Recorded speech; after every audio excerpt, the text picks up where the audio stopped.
Well, just we are running a bit behind, so I'm going to try to get us started. My name is John Gregory Davis, and I'm a member of the Showing Up for Racial Justice group. That's one of the co-sponsors of today's event. You may have seen us on Monday evenings at the Dr. Queen from 5:30 to 6, holding Black Lives Matter signs or other signs relative to the issue. And you're always welcome to join us for those. And you're welcome to start them in your own town as well. I live in the little town of Meriden, and we have a similar vigil now on Wednesday morning from 7:38, just as a way of trying to keep this issue visible and keep the conversation going. So the Showing Up for Racial Justice, as you may know, is an organization that started kind of in response to the Black Lives Matter movement, recognizing that, as I think probably all of you who are here know, that racism is not a problem for people of color, except to the extent that they experience it, but they are not. The cause of racism is those of us who have white skin. And so white people, we have to take responsibility. We have to learn how to talk about these issues. I, at one time, living here for 21 years now, thought, well, I can't really deal with racism here because we all look the same. When I learned what I knew, but when Surge just makes it so clear that if racism is going to end, at least a strong part of it has to be white people talking to white people. And suddenly I realized we have a great mission field here in the Upper Valley. There's plenty of white folk to talk with. We just actually have the conversation.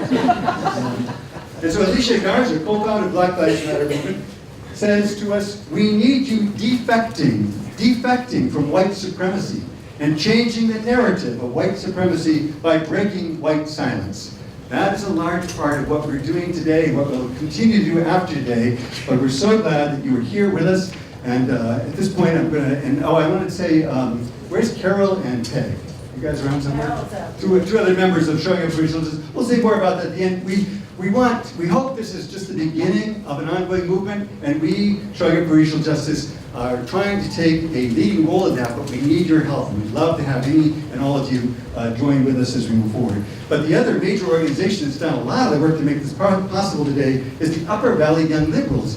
Interestingly, one of them described Surge members in an email as older folk.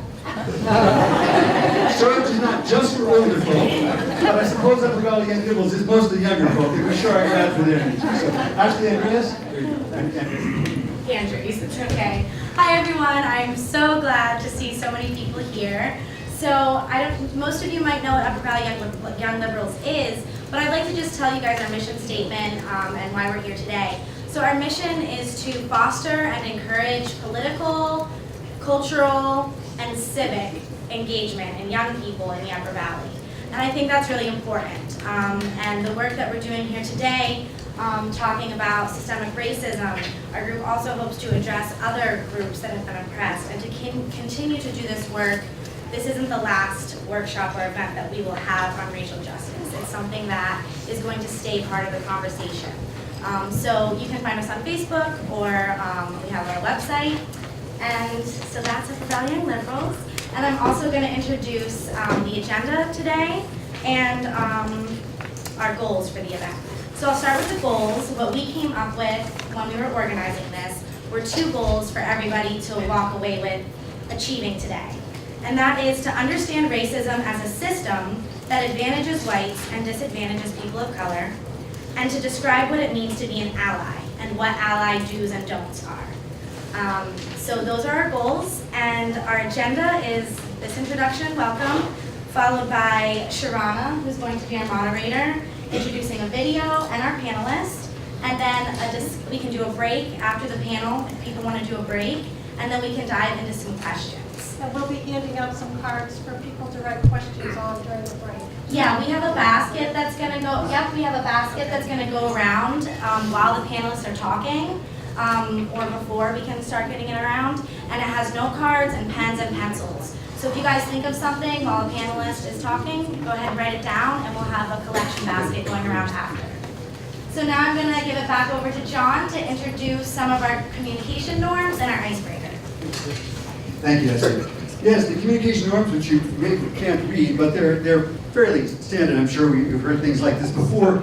One is that we want to maintain confidentiality, that we're really glad that we're all here, but we want to honor that we have come to have this difficult conversation with each other.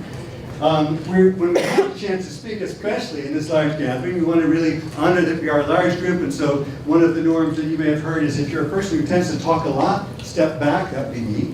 And if you're a person who doesn't tend to talk much, step up. We want to hear from you. Your voice is every bit as important as those of us who tend to take up all the speaking space. We invite you to use I statements, speak your name, and speak your truth. Not to speak about others, but to speak about what your experience is. Avoid crosstalk. We're not here to rebut or debate. We'd be here forever if we did that. That's an important thing to do, but today is not the day for that to happen. We'll hope to have other opportunities. Acknowledge that each of us brings different perspectives and experiences. We're not here because some of us are right and others of us are wrong. We're here because we're all in this together, and we recognize that if we're going to move forward, we need each other and everyone's perspective and experience. For our icebreaker, we're going to ask you just to turn to a neighbor, preferably someone you don't know, but it's going to be hard to move around, so just turn to somebody and just share your name, where you're from, and why you came here. We're just going to take about 5 minutes to just have a chance to one-on-one share a little bit about who you are and where you're from and why you're here. So. We're going to make it 3 minutes. Right? 3 minutes. Yeah, let's do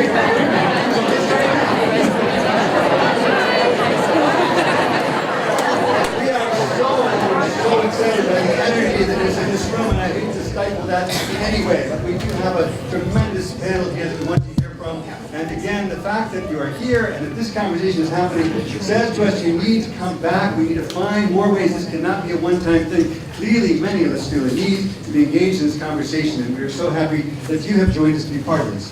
I want to now introduce Sharana Henderson, who's a New York native, currently living in the Upper Valley with her son, boyfriend, and dog. She describes herself as a newbie activist trying to bring more diversity and awareness to our community. And Sharana, welcome. Thank you.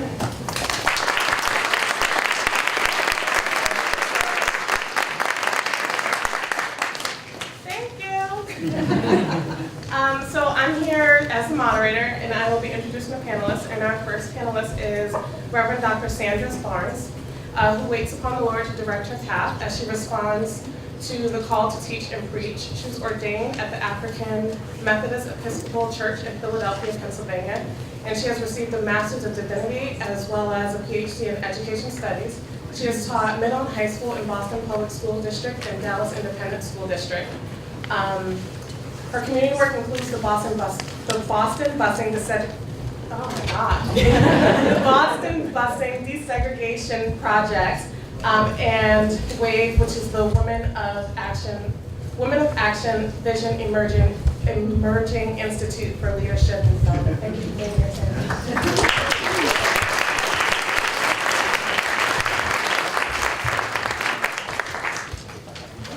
Speak right away. Oh, I'm sorry, no. Sorry, before we hear Sandra speak, I don't think that's. I'm going to introduce the video.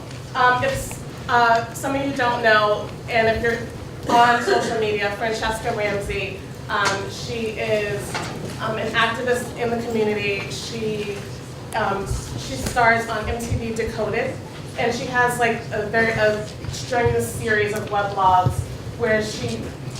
And in this one, she's talking about 5 tips for being an ally, and there are some don'ts in there as well for some of you. So just take a quick listen.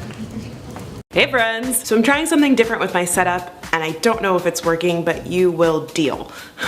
Imagine your friend is building a house, and they ask you to help, but you've never built a house before. So it'd probably be a good idea for you to put on some protective gear and listen to the person in charge, otherwise someone's gonna get seriously hurt. Look, I'm helping! It's the exact same idea when it comes to being an ally. An ally is a person that wants to fight for the equality of a marginalized group that they're not a part of.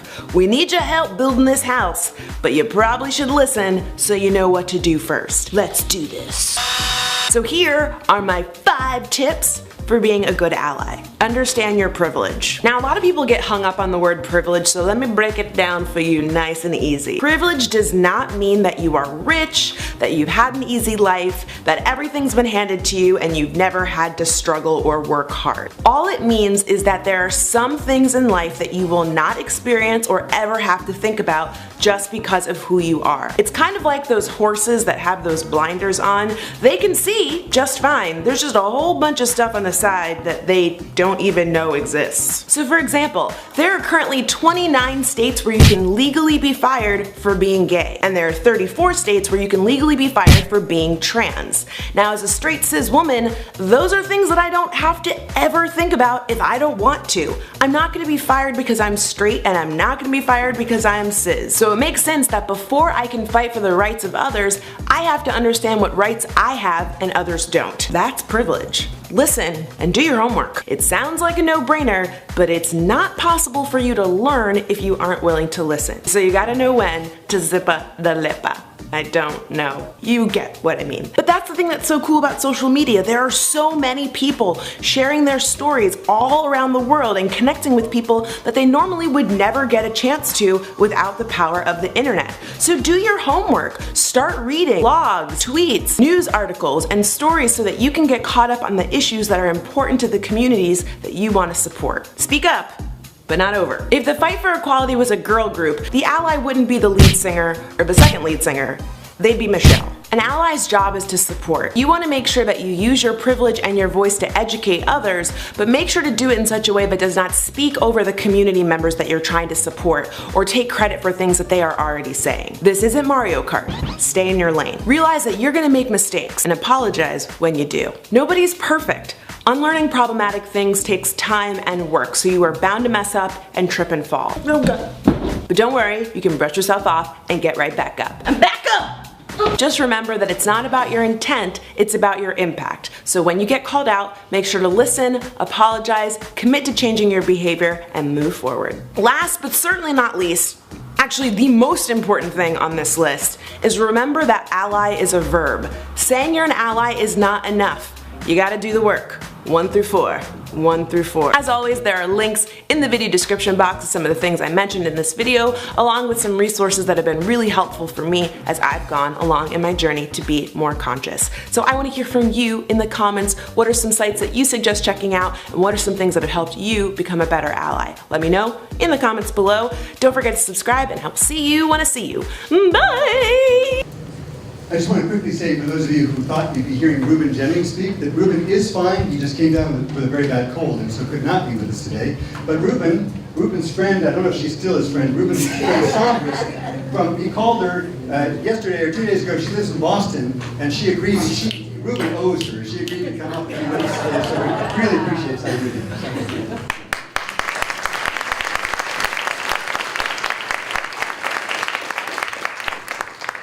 Good evening. Okay, good afternoon. Yeah, I am a teacher, so my voice can carry, and even though my throat gets a little scratchy, and I'm also a preacher, so I can preach, okay? So if you want to respond, that helps too. But I want to just share, a little bit about my background and why I agreed to do this on the one Saturday that I had to just lay up and I'm doing it because I love people.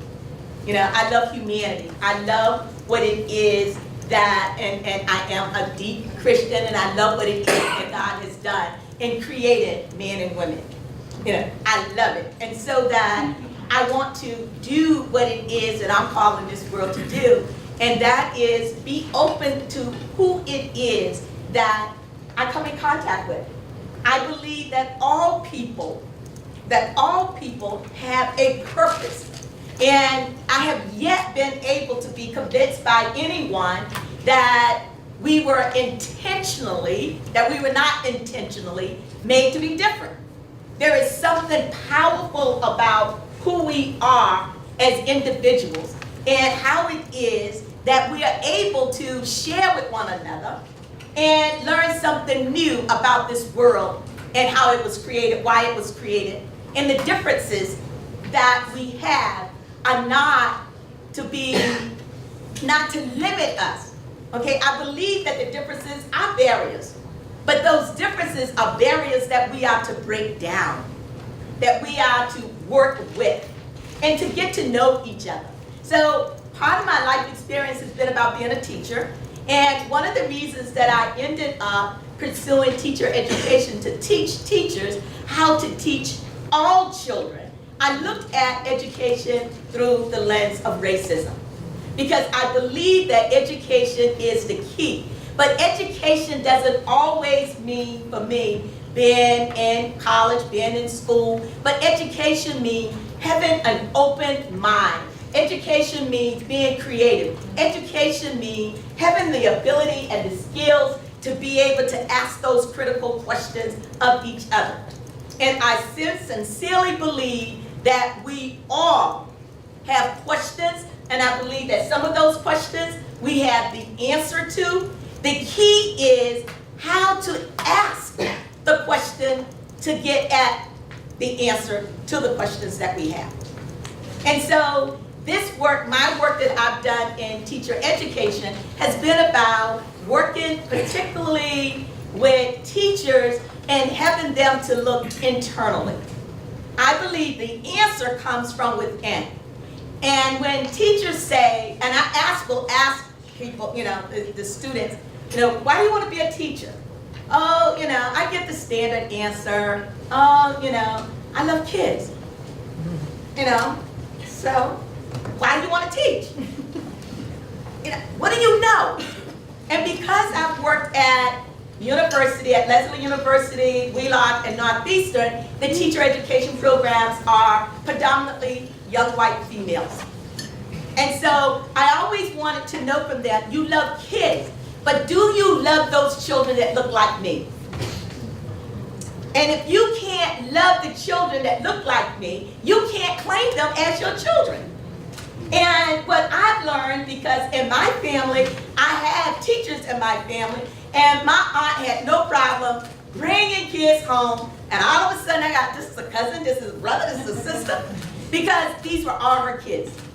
And that's what it means to be an effective teacher, and this is why I believe that education is so important. And as we learn more about each other, I believe that we will be able to see the beauty that has been created in each other.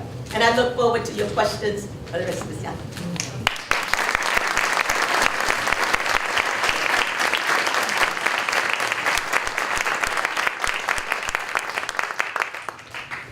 And we're, just a reminder, we're going to save all questions until all of our panelists are done.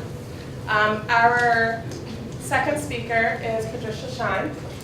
Patricia Shine works as a professor in the Applied Psychology and Human Services program at Linden State College, where she has taught for the past 14 years. Prior to that, Pat worked as a clinical social worker in Boston. She has facilitated racial justice trainings throughout New England for over 20 years. She has taught courses specifically focusing on race, racism, and privilege, both at Linden State and in the Boston University School of Social Work. She lives with her husband, Paul Marcus, a racial justice educator in Concord, Vermont.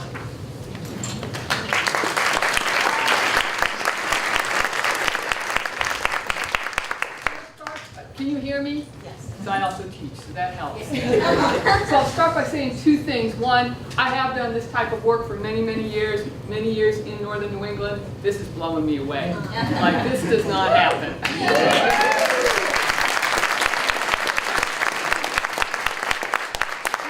One thing to thank he who shall not be named to galvanize people. So that's good. The second thing I'll say is I'm stuck between speaking between Saunders and Sean, and I'm humbled because I know Sean. I just heard Saunders, and we actually know each other. We grew up in neighborhoods right next to each other, so I have a lot to live up to with my remarks. And I'm also getting older, so I have notes. So Liv Olivia LaPierre is a student of mine at Linden State, and she was kind enough to invite me to be a part of this event, for which I'm very grateful. Oh, okay. Does this help? Yes. Awesome. Okay. So the first question that Liv and Ashley asked me is to address in this speaking engagement is, how did I wake up to the reality of racism as a white person? So having grown up as a white Irish Catholic in Boston, I was pretty much aware of race my entire life. We didn't talk about it, nothing was really said about it, but I was pretty aware that there were people who were different, or people who didn't come into my neighborhood. And if you asked, you did get the shh, it's not something we talk about. So it was fascinating just to hear Sandra's now, she's part of this Boston busing desegregation project. So we both grew up in Boston when this busing crisis happened, and if people are not aware of what that was about, the schools were highly segregated in Boston, the public schools, according to neighborhoods. And so there were neighborhoods that were predominantly black, neighborhoods that were predominantly white. There were a variety of people of color in Boston, but those are kind of like the two main racial divides at that time. And so there was a federal court order to segregate the schools. So what happened was that children who were living in primarily, say, Dorchester and Roxbury were put on a bus and bused to schools in neighborhoods that were predominantly white, which is Charlestown and South Boston. And then those white kids got bused into schools in Dorchester and Roxbury. And this was in the 70s. When that started, the people in South Boston in particular greeted these buses of children by stoning the buses, by yelling racial epithets, by close to rioting the streets. The white parents refused to send their kids on the buses to go to school. It was awful. And although I didn't grow up in that neighborhood in Boston, these people looked just like me. And it was so embarrassing and just so shameful. Because I knew that when folks of color, particularly black folks, would see me, they wouldn't see Pat Shine individual, relatively nice person. They would see me as a white person. And I could understand why. So I went to college, and then I came back to Boston, and I decided to go to social work school. So in 1985, I was at Simmons, and I took this course called Implications of Racism for Social Work. And it just blew my head off. It was like, oh, I get it. There's a language for what I've been living through. There's an analysis for what's happening. I now see, most of the time we see racism as a personal or interpersonal exchange. So like racist thoughts people have, or people being mean to other people. And what this course introduced me to was that racism, it's a system that structures everything that I live in. It structures a culture, it structures our behavioral expectations. And that was very powerful for me, and it allowed me to actively engage in this work. What it took me a little while longer to tune into was being a white person. I was against racism, but how did I, as a white person, benefit from these systems, and what did it even mean to be white? That took me a bit longer to kind of figure out. So another thing that the question that was posed was, how has my life been impacted by white supremacy? And the answer would be, how has it been? So when I moved to Vermont 14 years ago, I didn't have to consider any of the following. I didn't have to fear that my coworkers thought that I was hired due to affirmative action quotas, even though historically white women are the primary beneficiaries of affirmative action, which most people are not aware of. I didn't have to think that when I was pulled over for driving erratically, and remember I'm from Boston. So I didn't have to be I didn't have to think where my hands were. I didn't have to be fearful of a police officer. It just never occurred to me. When I proposed to teach a course on race and racism at my college, I didn't have to worry that anyone thought I had an agenda or that I'd be biased. And it was just assumed I would be competent, which is really kind of a scary thought when you think about it. I didn't have to worry about my neighbors or shopkeepers or coworkers. They judged me because I'm a white person, because I unconsciously assumed on some very basic level that I'd simply be liked and welcome until I might prove otherwise. I never ever had to think about my race at all, about being white, about how the majority of other people in Vermont who are also white would experience me as a white person, because my assumption was people were just going to experience me as a person. Those are significant advantages. Those are psychological advantages, economic advantages, health advantages, employment advantages, and I have plenty to stress about, but what I didn't have to add on is the stress that comes from needing to be constantly aware and on guard because my skin color happens to be different from the people who are in power. And there's also a price to privilege.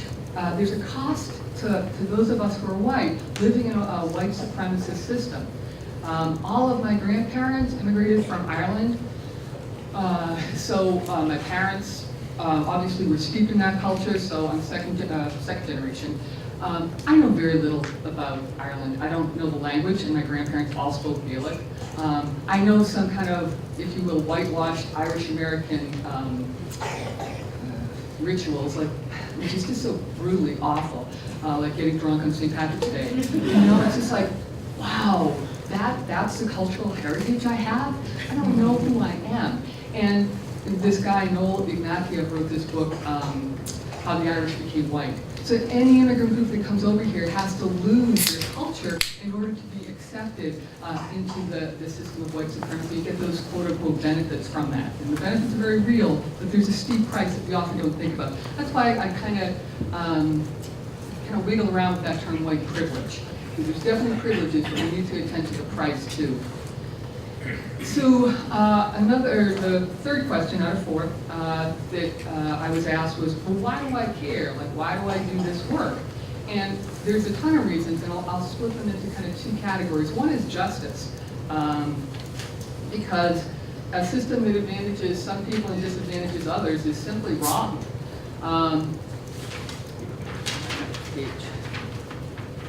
Because killing people whose skin is darker than mine is wrong. Because knowing that people who've lived here for generations but don't look white are continually asked, no, but where are you really from? As if they don't belong here, and that's the message that's given. Because folks who are indigenous are written off as history versus living, breathing people who have a vibrant culture right here, right now. That's wrong.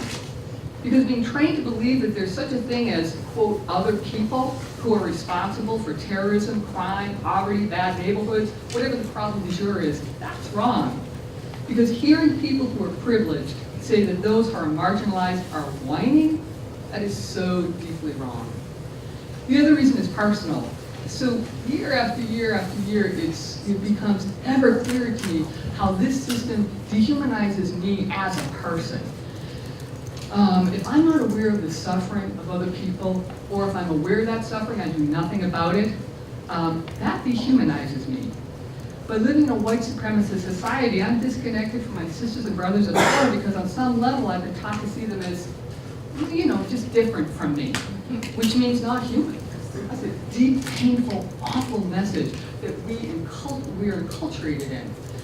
And when my whiteness and my race remains unexamined, my ignorance in the truest sense of the word leads me to behave in ways that are disrespectful and deeply injurious to other people. And so I'm not the person I envisioned myself to be.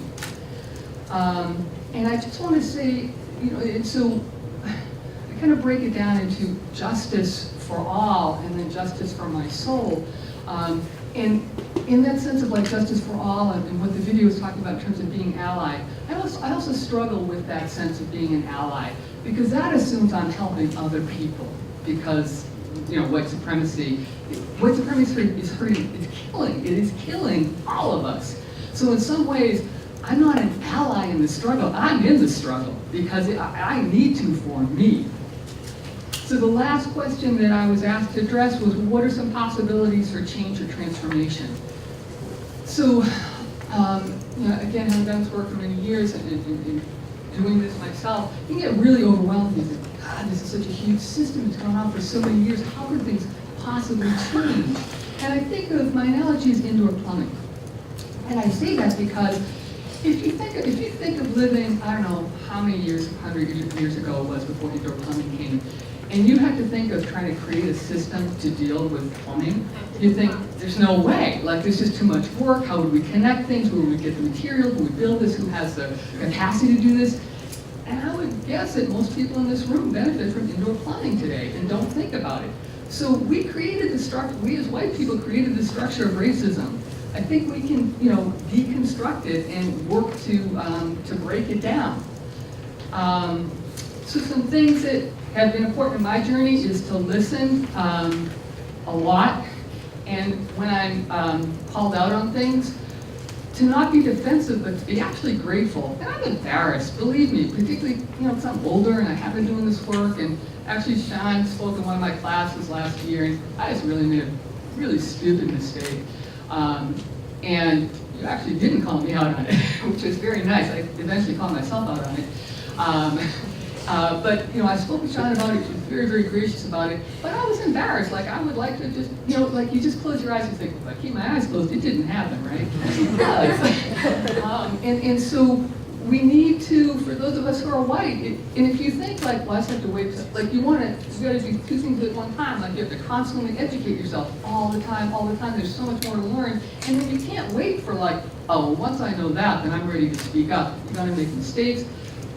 It's as if like, well, I'm not going to speak about art, like this art in this room. You look at it, you like it, well, I can't really say anything about art, whether I like it or not, because I'm not an artist. Really, like that doesn't stop us from speaking. So, like, you need to speak up and make mistakes, and when you're called on to say, thank you so much, I am really sorry. If you have a suggestion of how I should do this better, I would love to hear it. And the last thing I would just invite those of us who are white in the room is to try to see what you don't see. White people don't see white space. And we need to see absolutely everything as structured by race. And so if you're in a room or a situation or an agency, your job or your church or wherever, and everybody's white, you're going to wonder, like, why is that? And to appreciate that it's a racialized space. We as white people behave in certain ways because we've been enculturated by this white society, and what does that mean for us? So with that, I will turn it over to our next speaker. Thank you.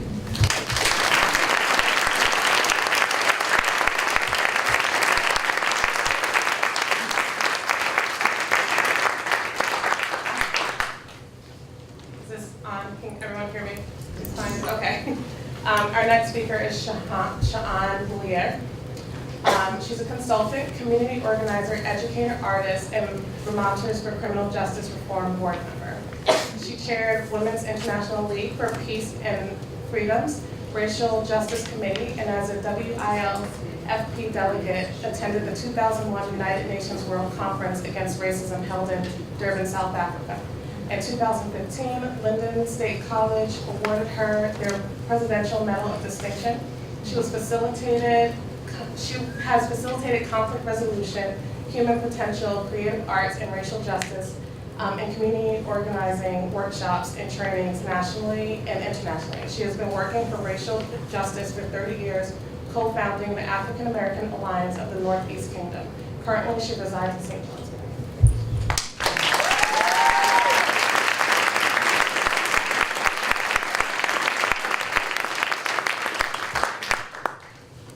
Greetings. Can you hear me? Yes. You got 3 for 3 teachers. I'm a graduate of Leslie Creative Arts and Learning Program. Connected with my sister from Queens. I'm originally from New York City. Yay, Queens! Yes, take the Queens out of the girl. And I have been honored to have Pat Chine as a friend, confidant, Nala. In conversations I had with a friend who's a poet about my son who has been incarcerated for 10 years, this is what she wrote. Cry out sentence. Who sounded the cry that stormed the Bastille? How did Mandela's mother bear not to touch his regal head decades behind apartheid bars that multiply, fly here the way malignancy sprouts, devouring starkly disproportionate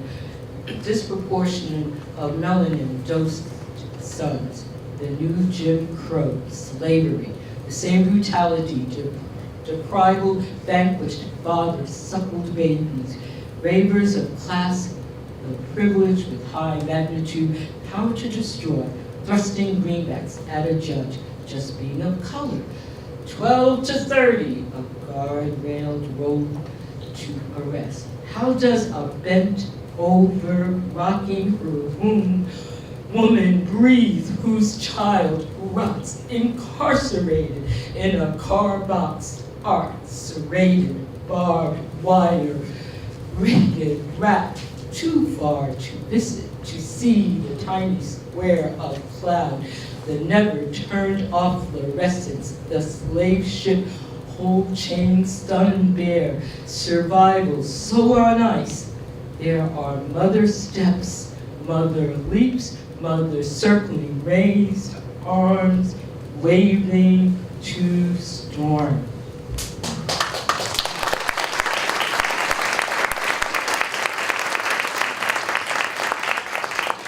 My acronym for ART is Advocate Risk-Taking. Grace Lee Boggs, community organizer in Detroit.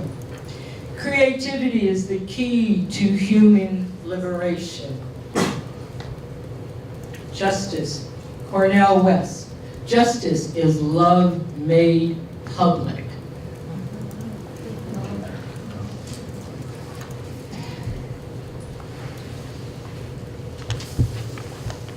Willa Watson, Aboriginal. If you're here to help me, you are wasting your time, our time. But if you have come because your liberation is bound up with mine, then let's work together. I come from New York City. I worked for Sports Illustrated magazine exploiting women in the swimsuit issue. One day I realized I needed a change. There are more important things out there. My then husband and I moved up to Vermont with our 2-year-old son. Growing up in New York City, you're really aware of racism. You know what neighborhoods to go to. You know services are different in predominantly black or brown neighborhoods than they are in white neighborhoods. Anyway, from how many times they get public bus service, to how garbage is picked up, to the education. When I came up, having my son go to school is when I opened up my mind to racism. As I said, you need to have blinders. I needed to have blinders. As Pat mentioned, calling out, those are some of the decisions I make constantly and weighing. Do I call out in front of her class? Do I challenge her in front of her students? What happens when they're a personal friend? These are all deep questions. They're not to be answered lightly, because I've had allies that are not allies anymore. I've had allies when I've called them out, because if you're going to be an ally, you need to step up. I need to be able to depend on you, because you are going to be helping my cause. And if you're not informed, if you're not using your privilege, then you're inadequate.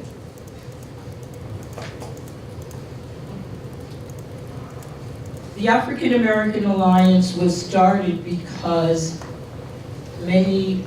two things. We have a plethora of children who are adopted by white moms and don't have any connection to their culture.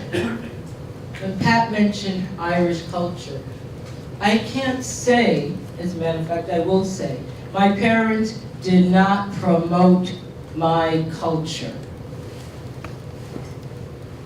I come from one vein of the family that economic development was to be white.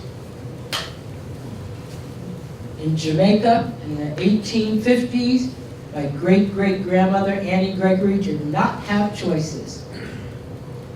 Work in the sugarcane field, marry a black man, work in the sugarcane field. But if you got pregnant by an Englishman, he would support the child, you could stay at home, you didn't have to be in the sugar cane field, and your child would be lighter, so you could work in the house. This was her economic development plan. So I can say she was successful. My grandmother, for any of the older people out here who know Irving Berlin, my grandmother was a maid in his house in Sutton Place. She made it big. She worked in a big house. She couldn't imagine that her granddaughters would have graduate degrees. When you pass, you demonize the blackness. If it weren't for St. Philip's Episcopal Church in Harlem, I would be disconnected. I was raised in a predominantly Jewish neighborhood. So I benefited as a black person, as I do as a black person in Vermont. I benefit. I said that to someone and they thought I was nuts. I said, let's see. We've got a higher minimum wage. We have access to health care. We have access to education. If I was living in Mississippi, I can't say that I could say that. So I'm honest enough to say, and I didn't think about that when I moved up. I was thinking about getting out of New York City because the mortality rate for African American males from the age of 16 to 24 was 25%. I'm a refugee from New York City. I hadn't thought about it in those terms until I heard somebody 20 years ago talking about the refugee community. It was a war zone.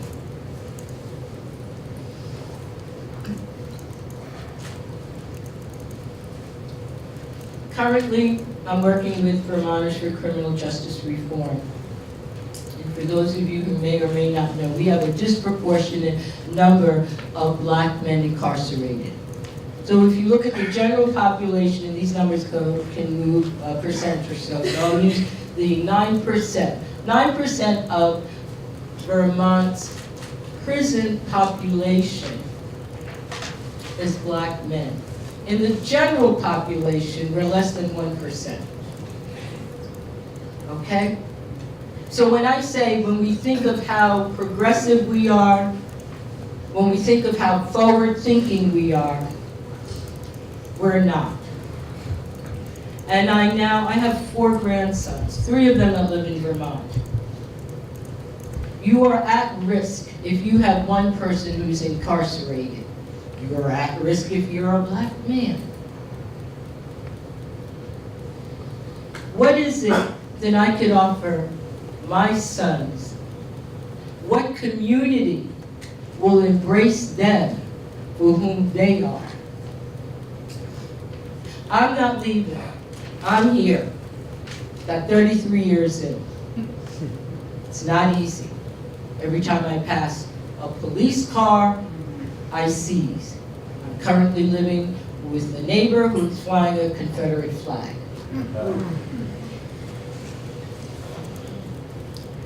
I implore you to look inside, to look into your hearts. I will share with you privilege quickly. I was a big sister. Anybody here big sister, big brother? I wasn't the ideal big sister, big brother. I was horrible. I didn't find out till 50 years later how not only horrible I was, that it passed on to other generations. I don't remember most of the things I did to my sister. She remembers every single one. What are we doing today? We're building relationships. We're looking at same situations, different points of view. We're looking at how did we get there? System. We're a system of our family. We were like Venus. We didn't come out of a clam shell. So I, as Pat and had mentioned, I am blown away by the crowd. Liv, thank you. This woman is an asset to your community. She is a go-getter. One of my new best friends. Look inside yourself. Take that leap that I did. That's what I could touch into. Namaste.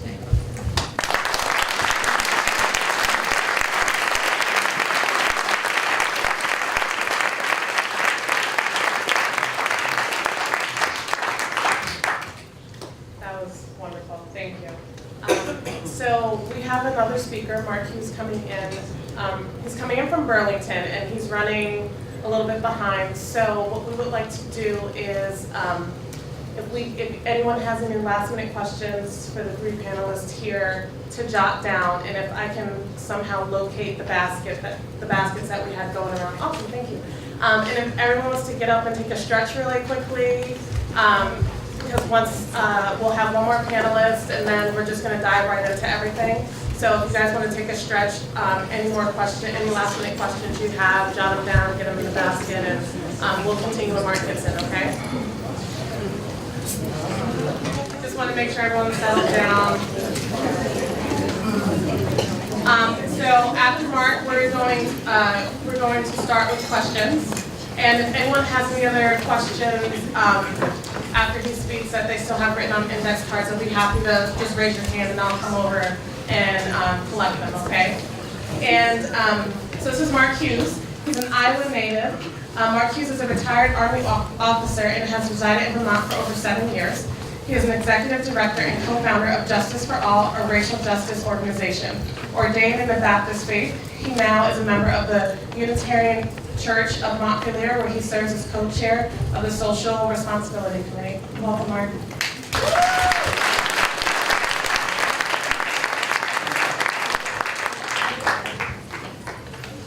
Good afternoon. I apologize for being late. We at Justice for All, we had our first retreat. Our board, we have a rockstar board of 9 members who decided that today would be a good day. I thought I could be here by 1:30, but I wasn't able to make it, so I apologize for being late. I brought with me my partner and the co-founder of Justice for All, and really the person who was the genesis of the organization, Allison Cerrone, an 8th generation Vermonter, okay? And she's with us today. Give it up for Allison, please.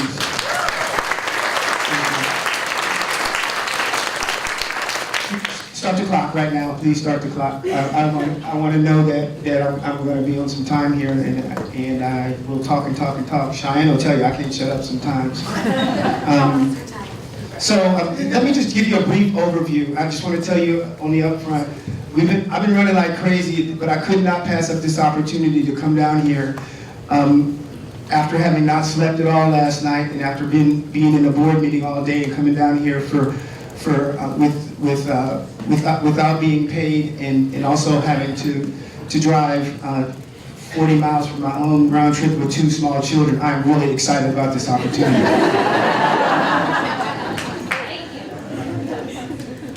Usually I would bring some I guess we call them petitions. For those of you who have your mobile devices, it's okay to take them out right now. And if you just look at justiceforallvt.org, or if you could just make a note of that, justiceforallvt.org. We've been around since 2014. Our original mission was to address the seeming indiscriminate killing of African Americans at the hands of law enforcement with what appeared to be impunity at the time. Most of that has not changed. But right now our mission is more focused, it's more broadly focused, but explicitly focused on identifying and dismantling institutionalized racism in the criminal justice system.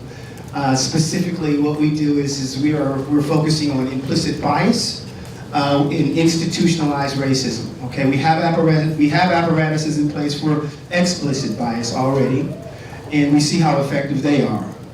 So at the end of the day, what we want to do is we want to take a look at hearts and minds, and we want to look at institutions. And what we found to be working really well, not just here but also nationally, is if you take a look at the Department of Justice, you'll see some of the things that they're doing is the implementation of race data collection to be able to first of all establish that we do have a challenge, which we know we do, but I think in a lot of communities, just like this community here, some of us we do need some empirical data. We need some data to convince us that there's a problem. And us, people of color, even though some of us get frustrated sometimes, we need to slow down long enough to to allow some of our white brothers and sisters to absorb the fact that there is, in fact, a challenge instead of getting frustrated with you. So we'll take our time and we'll get you to see that data. The other thing is policy, model policy, and we're talking about implicit bias policy. And then the third thing is training. So you'll see a lot of this stuff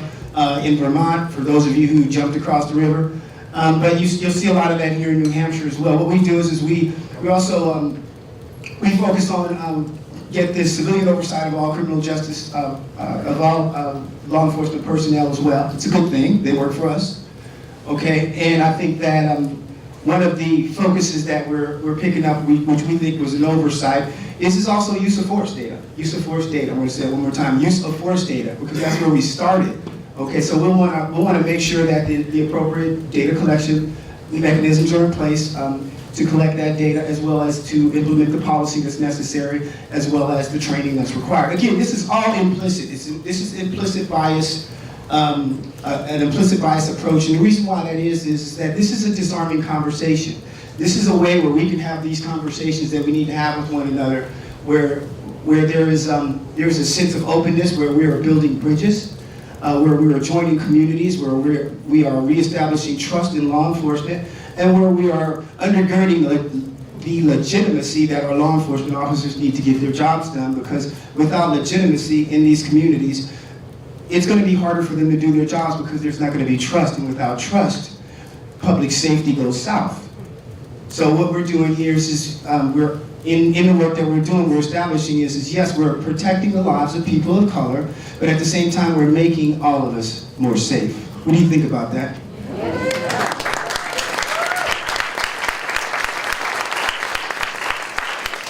So I'm imagining I probably have about 4 minutes left. I'm just assuming.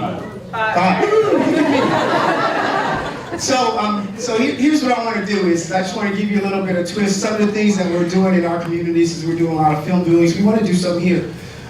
We will partner with this community. We'll come down here. I don't care what side of the river we're on. We want to come down. We want to show you 13. How many people have seen 13 so far?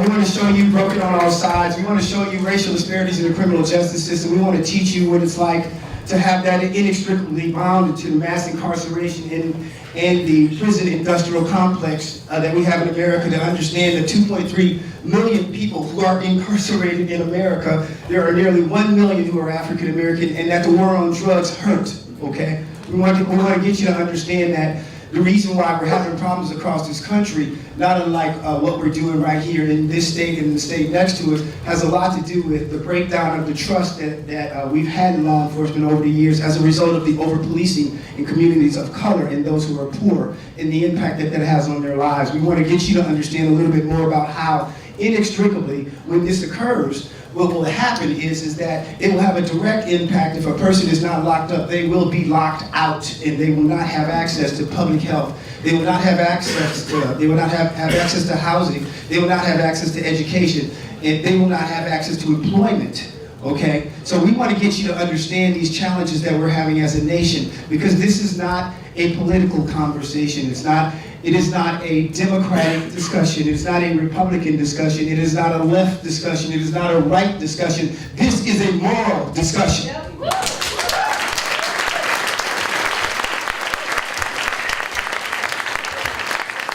the last 2 minutes, I just want to let you know that in addition to what we're doing in communities, you know, what we're doing is we're speaking truth to power. And speaking truth to power is establishing relationships, not burning the whole thing down, but establishing relationships with law enforcement officers, establishing relationships with state's attorneys, defender generals, with judges, across the Department of Corrections. See, what we need is we need policy, we need training, we need oversight, we need data collection, not just with law enforcement, but across the entire criminal justice system. And when we can do this, we can measure our progress with the data that we collect and moving forward. Okay? We can measure our progress with the data that we collect and moving forward, and we can manage our success in moving forward by implementing the appropriate policy, by implementing the appropriate training, oversight. That's how we make progress. And once we make progress in this system, then we can look at the employment system, and we can implement the same tools to make the same progress. And then we can implement these tools in the education system, and we can make the same progress, and we can implement similar tools in the housing system, and we can make similar progress, and we can even look into the access to health services as well as the political process itself. But it's a simple recipe. It's not patented. Okay, we don't have the market locked down on this. Okay, and it makes a whole lot of sense. All we got to do is just focus on what do we need to do to implement to measure our progress in moving forward. Because I think it was Deming who said, if you can't measure it, you can't manage it. And then at the end of the day, what do we need to do to implement the appropriate tools to cause that disparity to go down and bring us towards parity? Because we as a nation now, more than ever, we're in a place where we need to start focusing on things for us. Because at this point, we're all the same. Those of you who feel oppressed, those of you who feel threatened, those of you who feel afraid, those of you today who've come to the table today, and maybe this is one of the first times you come out and you're like, you know what, this Trump administration, it has me kind of like, oh. I say to you, welcome. Welcome. We've been waiting for you. We've been waiting for you. Welcome to the club.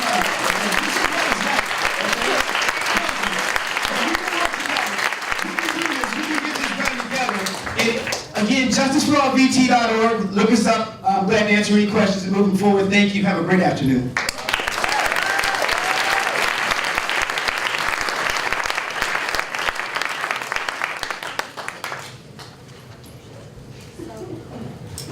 Okay, so Olivia's on the floor now. Hi. So we're going to hand out these glossaries. Unfortunately, we did anticipate this large of a turnout, so there's only 14 copies. Wait, we were anticipating only 14 people for 14 rows. Okay, so use these to refer to any terms that you might not understand. And if during the discussion you don't understand a term, please write it down. In order to have a really meaningful conversation, it's best that we don't take the time to answer, define terms that we could look it up. And also not to make it open to the floor to debate whether these terms, the semantics of these terms. So please share them around. Yeah. So.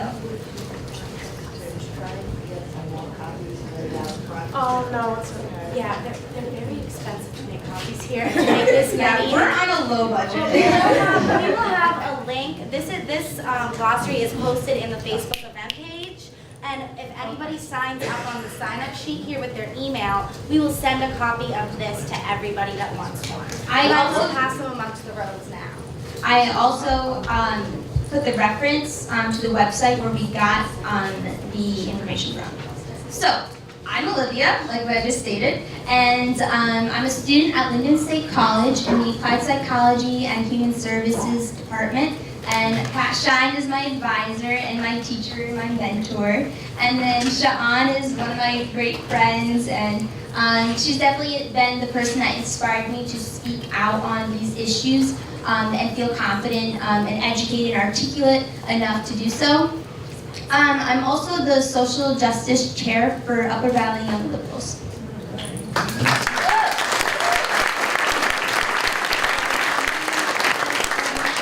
group that helped put this together today, showing up for racial justice.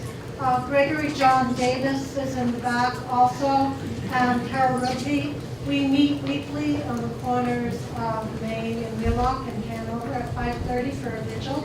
And the pastor at Meriden Monday. And John Gregory Davis has a vigil in Meriden on Wednesday mornings. So please join us, and please join us for more events like this. It's great to be here. So we're going to take some questions now.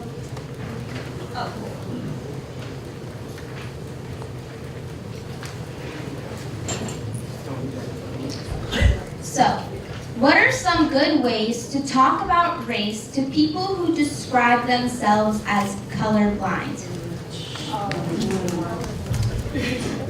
And we should mention that the panelists, you guys want to weigh in. Some of them might be directed to you individually, but if they're just open, please, anyone would be great. So can you all hear me? Yes. This comes up a lot, and it actually comes up from people who think that they're progressive thinking.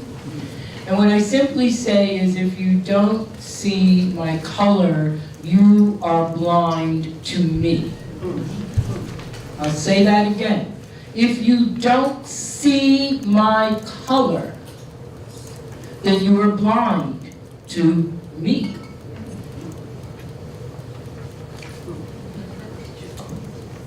Another thing I found useful is, so say for instance, you're speaking to me and I say, I don't see you as a woman, I just see you as a person, right? Like it just kind of helps people to see from a different way, like how could you not identify as a woman? That's an important part of your identity. And sometimes that can kind of create some cognitive dissonance for people.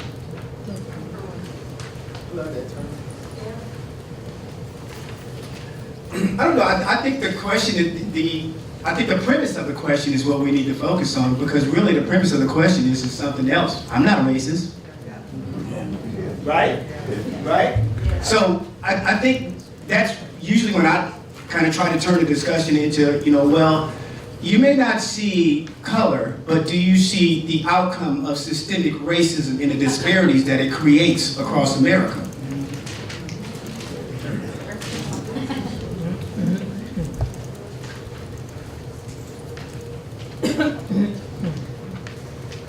Okay, we have another question from the group.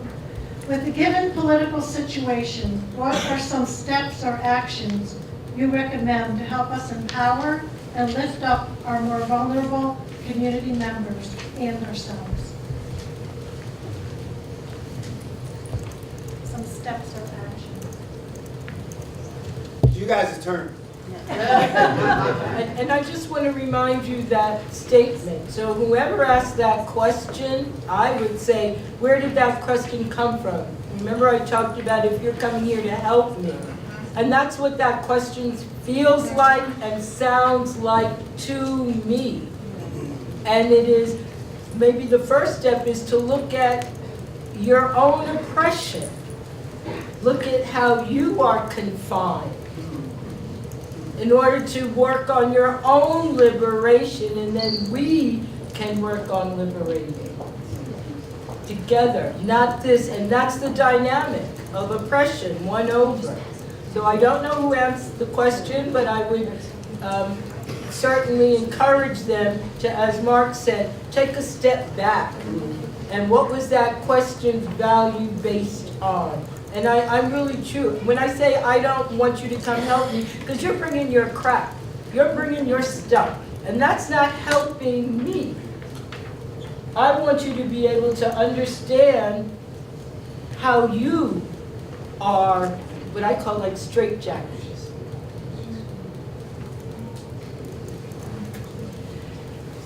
This may be off topic, but I have a friend in Germany that sends me messages every day that is worried about our country.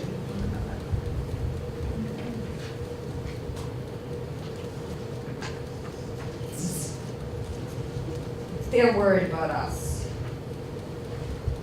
So is that something that we should be thinking about?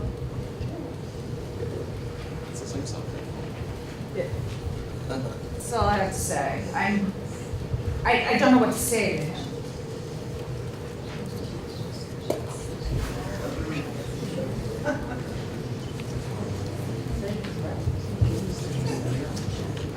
Anybody else?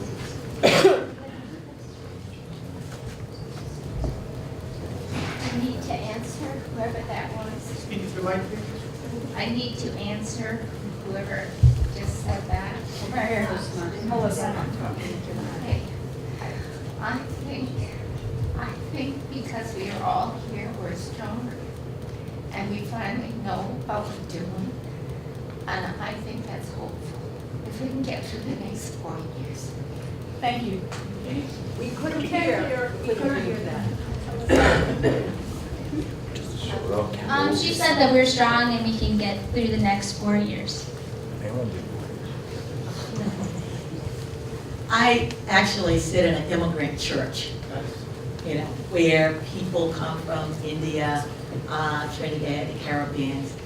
And it wasn't where I thought I was gonna, end up being at one time or another. But one morning I woke up and I was divinely inspired to attend this church. And when I walked into the door and I saw the women sitting on one side with headscarves on and the men on the other, my first thought was, where am I? But once I walked inside of the sanctuary, I felt the spirit, a spirit of love, a spirit of caring, and a spirit of healing. And in the 2.5 years that I've been there, I've learned a lot more about the people and the culture. I've learned what we have in common as well as what our differences are. And it has been an amazing experience because it meant for me to walk beyond the work that I've been doing, looking at this issue of racism in America beyond black and white. How is it that people from other countries that are living here as citizens of this country, with children in this country, how do they understand, how do they see the systemic nature of racism? And it has been important for me to just listen and to learn and to ask those really difficult questions. But even more, because people know that I look at the world through racial lens, I had to put myself in a position where they could come to me and ask me questions. And I knew that a barrier had been broken one day when one of the men stood up and looked at me and said, I have to tell you something. Until you came into this church, I knew nothing about black people. I knew nothing more than what I've learned, and that black people are bad. That I need to watch out for black people because they will take things from you, they will kill you, they will rob you. Because this is what I learned in my country. And as I listened to the other people later on talking, what it became clear is people's education is that they had no idea about some of the issues that I was dealing with on a daily basis, and well as other black people, other Latino people in this country, they just didn't know. And now I can say that on this morning, on my way here, I got a text from the pastor saying, you know, speak your truth. And I think that is the most important thing. How open and how willing are you to walk into an environment that is very different? Not go in as part of the zoo syndrome to looking at people, but to go in and be open. I can tell you, it's scary. First of all, being a black woman in the United States of America, born in the South, you know, put it right there, okay? But then to go into an environment where I have to deal with other kinds of cultural ways of knowing. I tell you, it's been the greatest experience in my life. So, you know, being fearful, rather, you know, was in South Boston, living in Boston on most of its raceful, hateful days, that being black in the United States keeps you in a state of fear. But the question becomes, how do you overcome that fear? And I chose to fight, and I chose to fight through education.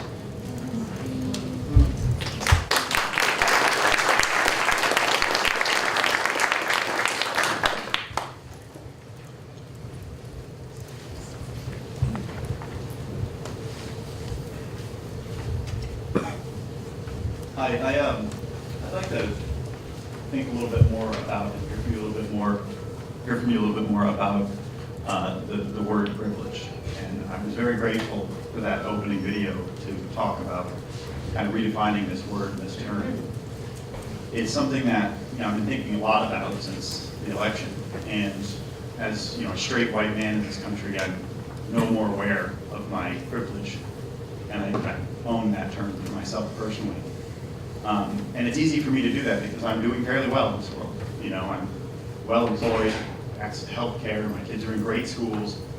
You know, I'm involved with the community, I have a strong community that supports me.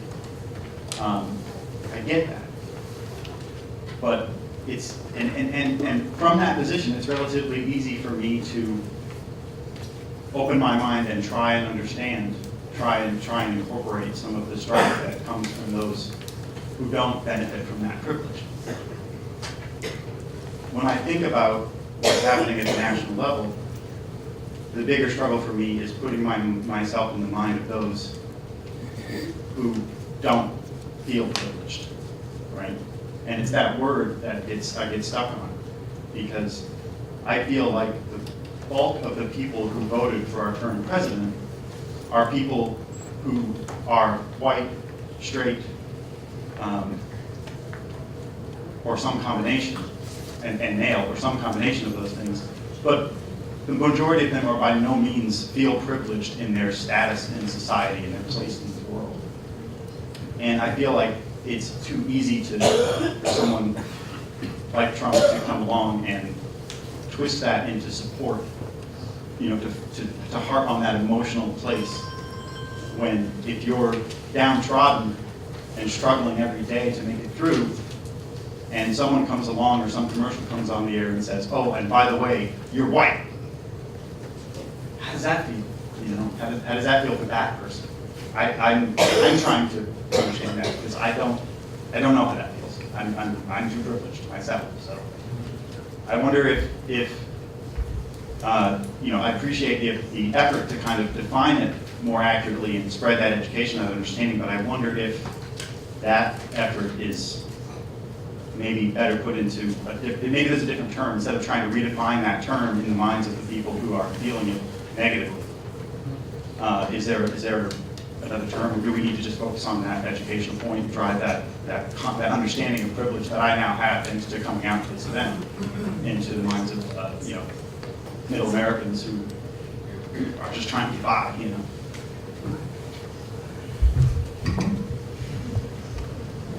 That's good.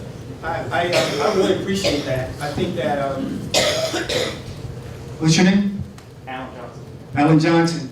I think that, me personally, you know, hearing you bare yourself and speak it, you know, speak towards that and to bring that point out is like part of, you know, the process. You know, it's part of what it is that we're doing, because, I mean, clearly, on some level you get it, and you want to understand it more, and you're feeling some stuff, and you just open your heart up to us, and I really appreciate that. You know, that's a kind of a big deal to me. And I'll just open my heart up to you, and I think that I would imagine, you know, being a white person in America, and first of all, you know, let's be clear, you know, 2 out of every 3 white people who voted for Trump, okay, just so we're clear, okay?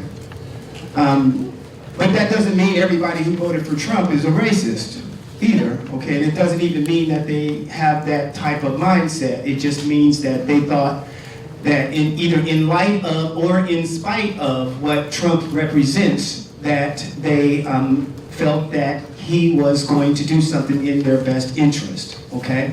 Now, whether it's the Appalachian white boy back over in West Virginia in the hills, you know, or whether it's the suburban Chicagoan, you know, who's living out in Schaumburg, is still the same thing, is that something triggered this person to believe that, again, in spite of or in light of his position, that's how they would vote. Now let me just turn the corner on this real quick and let somebody else talk, is that instead of looking at your personal privilege, you know, in terms of being white, sometimes it's better to focus on, you know, the disparities, like I was talking about earlier, and the and because we're so quick to forget history. Some of us don't even remember what we had for breakfast.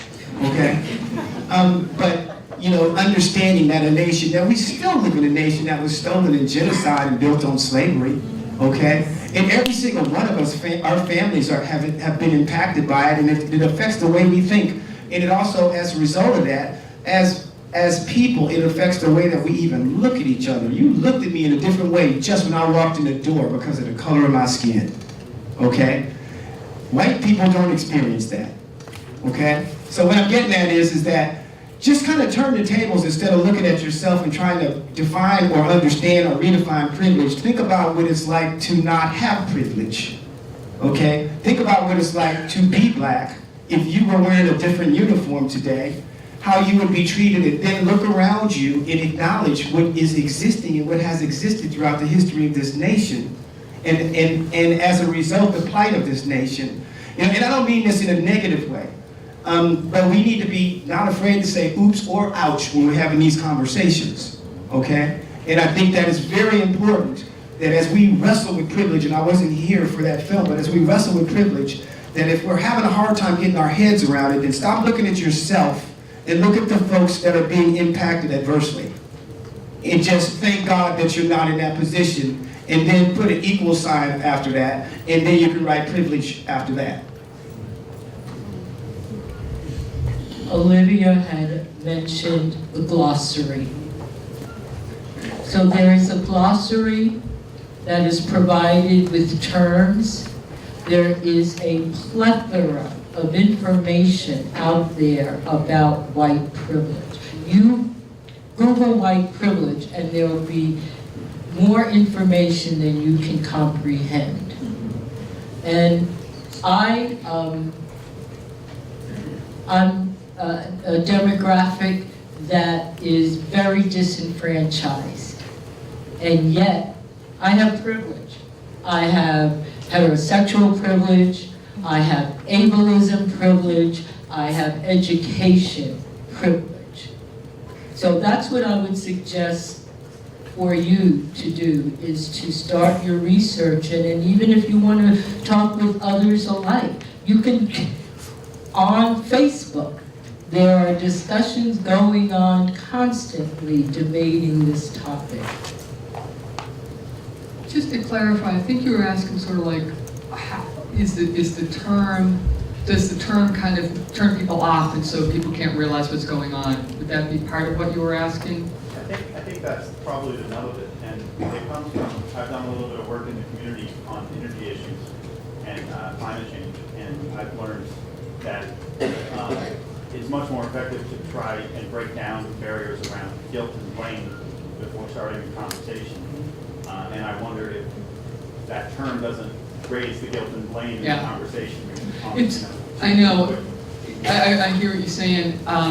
For me, when I'm teaching my class and people say, well, was that racist or that racist? It's like, I don't even want to hear that term. Like, as white people, we benefit from a racist system. Like, because it's such a hot topic issue. And I think privilege white privilege can also be that way. And so your question is like, do we find another term or something? And you know what? My feeling is if we find another term, then that term becomes a hot topic. And so how do we not let the language be co-opted?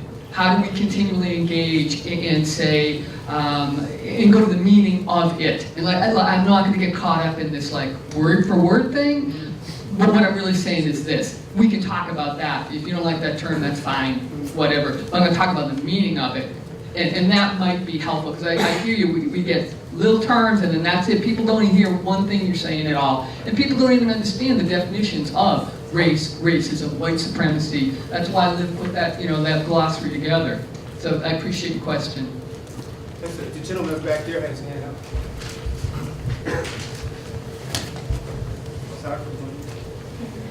So I sense a lot of negative, like fear, worry, doubt. Can you speak up, sir? Like you're singing. Is that better? Yes. Okay, so I'm sensing a lot of fear, anxiety, doubt. I'm white and I'm privileged, and I'll tell you, we don't think like that. When we see a problem, we analyze our objective and we get the tactics to accomplish the goal.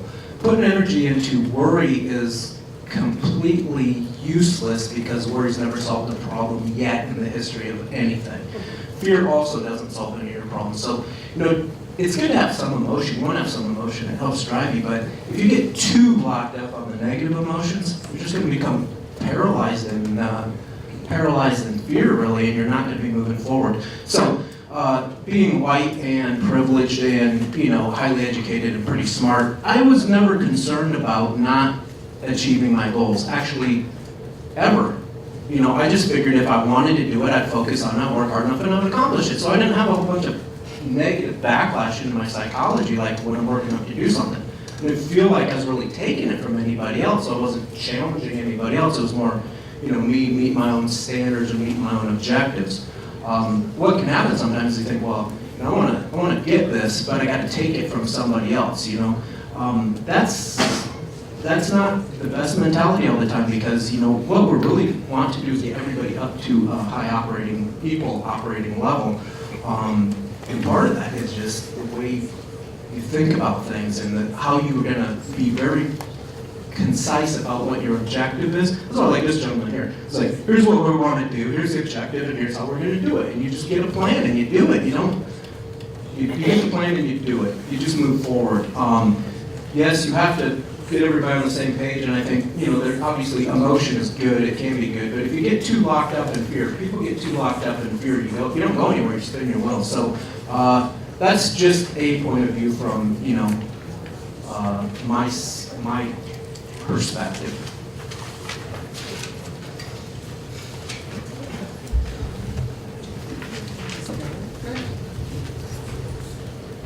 I just wanted, can you hear me? Yeah. I wanted to say this in response to Alan over there. Something that I have found really helpful in terms of addressing privilege in a way that doesn't raise a lot of feathers is talk to, like, I'm white, I talk to my white friends about racism, and since it's coming from a friend, it can be a little bit easier to hear, and so having these community discussions about it is really important that everyone can come to this kind of discussion with a little bit more of a background on where they stand, and making, so everyone in this room or should be aware of their privilege, and if we're all at that place in the beginning, then we can have more productive discussions. Thank you. I just want to say that Showing Up for Racial Justice, the organization that helped post this today, has a monthly conversation about race at our library from 12 to 2. It's for white people. So show up if you want to talk about race. February 15th. I just wanted to respond to the fella who spoke with the cap on. Hey, so I think what you said was great in terms of totally encapsulating what privilege looks like. Because,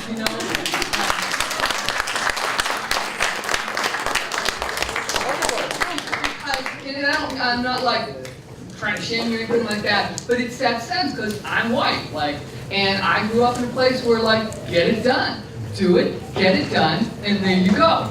And then I realized, oh, I have certain things open to me that allow me to do that. So for instance, it's really helpful for me to be a woman in kind of it's not totally analogous, but to sort of see, when guys say, well, just do it or don't. It's like, do you have any idea what it's like to walk in the world as a woman? Do you know what I have to look at? I have to think about who's behind me, or if I'm on a hike, do I have the keys on my ring, or all this stuff. And the guy, sometimes my husband, doesn't see it, right? And so that's the essence of privilege. So it isn't like people just let's get it done, do it. You can do that if you have all the tools and resources available to do that. And that's just not everything we all have around stuff. So for me, what I heard kind of helped clarify that, and also just to bring up the whole intersectionality thing, because there is that whole gender piece around that too. So anyway, so there was a lot there. So thanks for speaking out, because it brings it right up to the surface. Great. If it was that easy, we would do it. It's like telling a depressed person, just be happy. Oh gee, I never thought of that. It's not a light switch. And when you simplify that type of oppression, it's very dangerous, and you're not getting the larger picture. So.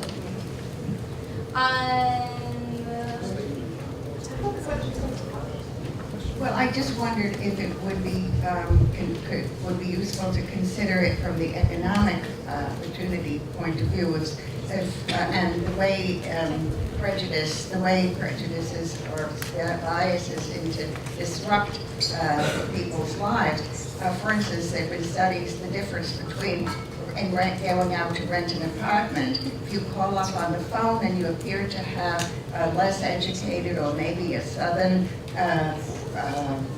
black type of dialect, you will be told the apartment is rented.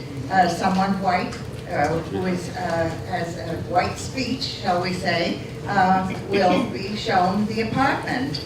The same for jobs. It's similar for the prisoners who come out of jail who have to fill out the box that they were incarcerated. they are not hired. So these are the issues of discrimination that we have fought against for years, but that do still confer whites with privilege. I know that if I go into a shop, no one will be following me to see if I'm shoplifting. I'm older, I look like I'm not the kind of person who would do such a thing. If I were a black, maybe poor, maybe a student, I might be viewed differently. So that's the nature, one of the aspects of privilege, which we have. We have it so easily, we have it so unconsciously, that we're not aware of what it is to not have it. You've got to put yourself in, and I'm not comparing this to you've got to put that into that homeless man's shoes. You've got to put yourself into that cleaning woman's shoes in order to understand what you don't have to cope with.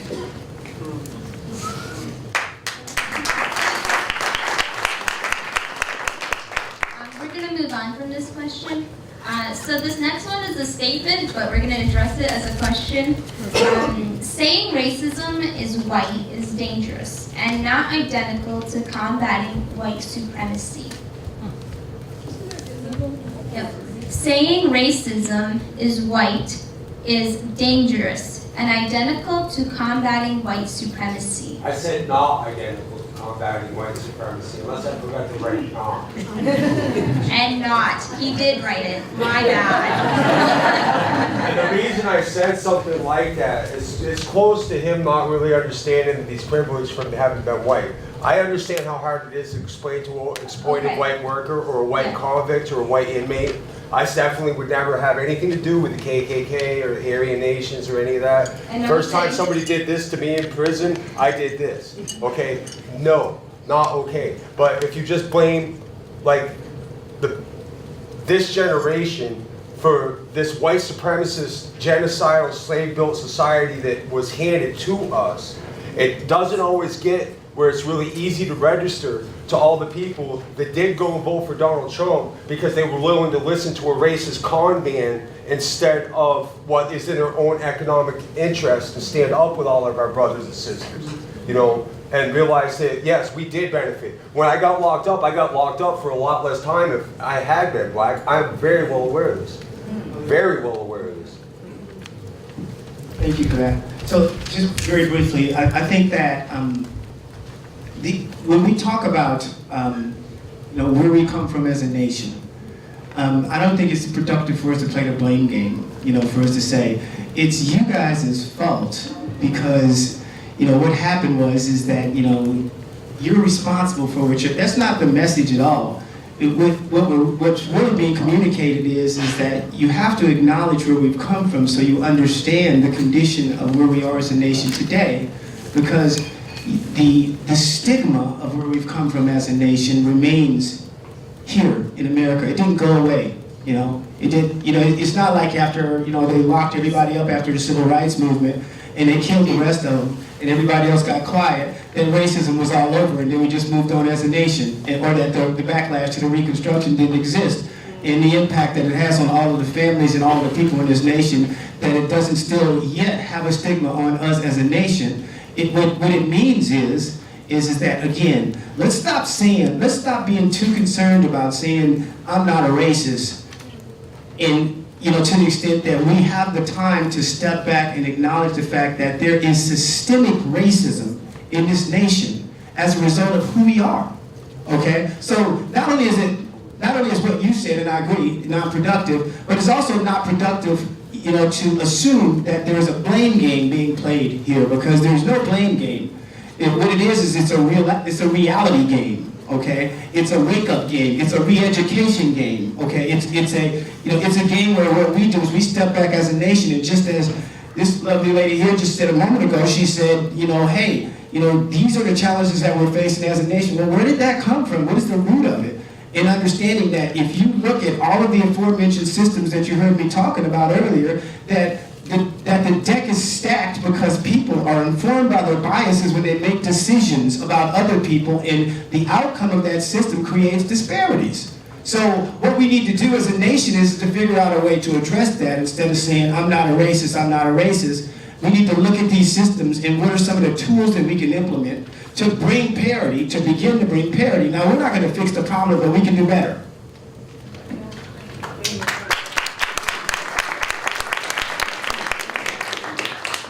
I want to add one thing to what you're saying and about the education. How many of you are aware of what's happening with the textbooks that are being put into the schools today? How many of you are aware that the textbooks now have implied, even though McGraw-Hill has changed it, but that textbook and that knowledge is out there. But they implied that there were traders who went to Africa and brought back workers, and that slavery did not exist, that it is an immigrant issue. How many of you are aware of that? Okay? So one of the things is, how do we look at our textbooks? It's like looking at the things in which you can change, that you can really deal with. And so our young people do not know a lot. I was teaching at Wheelock last year, and I actually asked, did anyone understand, heard of Septima Clock? Now these people are being teachers. They never did. They never, and so when I said, what is the Rosa Parks story? The Rosa Parks story that they told was that Rosa Parks was the Thai seamstress. And I said, but what about, how many of you ever heard, of the book, The Long Haul? They never heard of the book. And I said, well, that's because there is a school in Tennessee where Septima Clark went to be trained as an advocate. Highlander School, thank you. The Highlander School, how many of you heard of that? Okay, so it's like, what is it that we can do? It's like, let's look at the textbooks. Let's look at what it is that our children are learning. Yes, we use the social media. I'm in favor of people using it for a lot of things. But when children are not being able to, have not been taught how to critically analyze their resources, what are the resources that are being used to put this information out? So that when we don't know something, we just assume that this is the way it is. But part of my education has been to educate myself so that I can educate my children. And so that even when I hear my granddaughter saying something absolutely ridiculous, I'm like, where did you get that from? Daddy said. I went, what's wrong with your dad? And so then I have to take him back to say, this isn't what we taught you. But he's been caught up in what the new social media is saying. But as parents, as community activists, we have to really look at the core of what is being put into our children's minds in the classroom. And a lot of teachers do not even know this.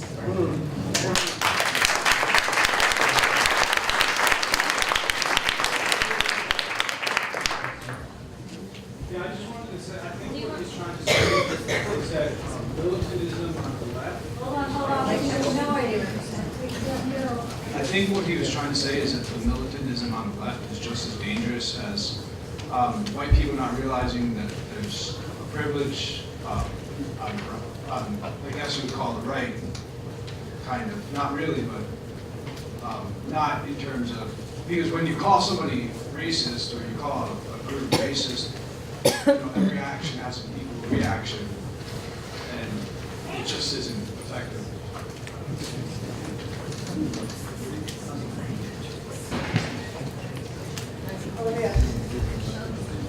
I just want to say something real quick. Militarism is in the eye of the beholder.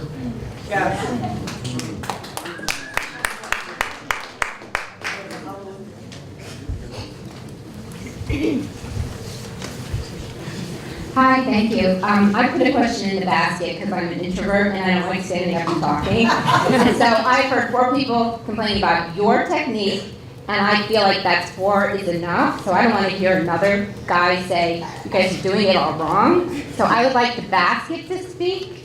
Thank you.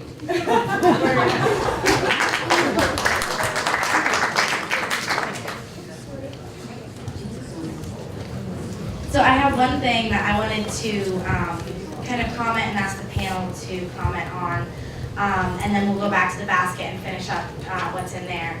So something that I've heard come up online, which I think people would refer to as leftist militarism, and in face-to-face conversations, is the statement that black people can't be racist.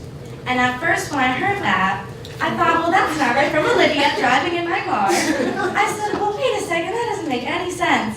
And then she explained it to me with using the term racism as a system. And when we're talking about systemic racism, when we're talking about having a power structure behind you, but I always see white people respond very negatively. And almost as if they are being called a racist, or as if all white people are racist. And that's not the case. I think that white people, are very afraid of feeling that they're viewed as racist. So that's where a lot of our defensiveness comes from. I've seen it on the internet, I've seen it in our community, just this like defensiveness from us as white people. And so I'd like you to maybe touch on when we talk about race as a system as opposed to individual racism, maybe just kind of that.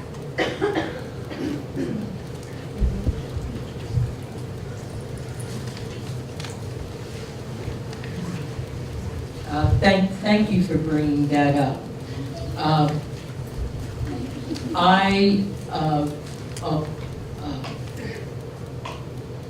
cannot stand capitalism. Yeah. I am a capitalist.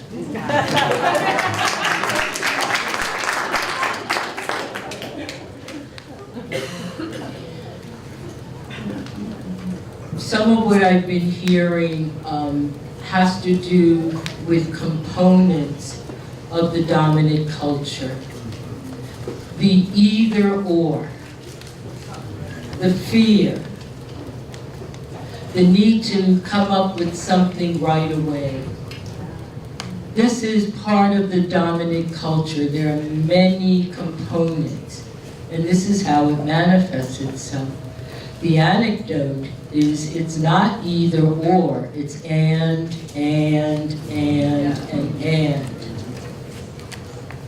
I would encourage you to start practicing thinking about that.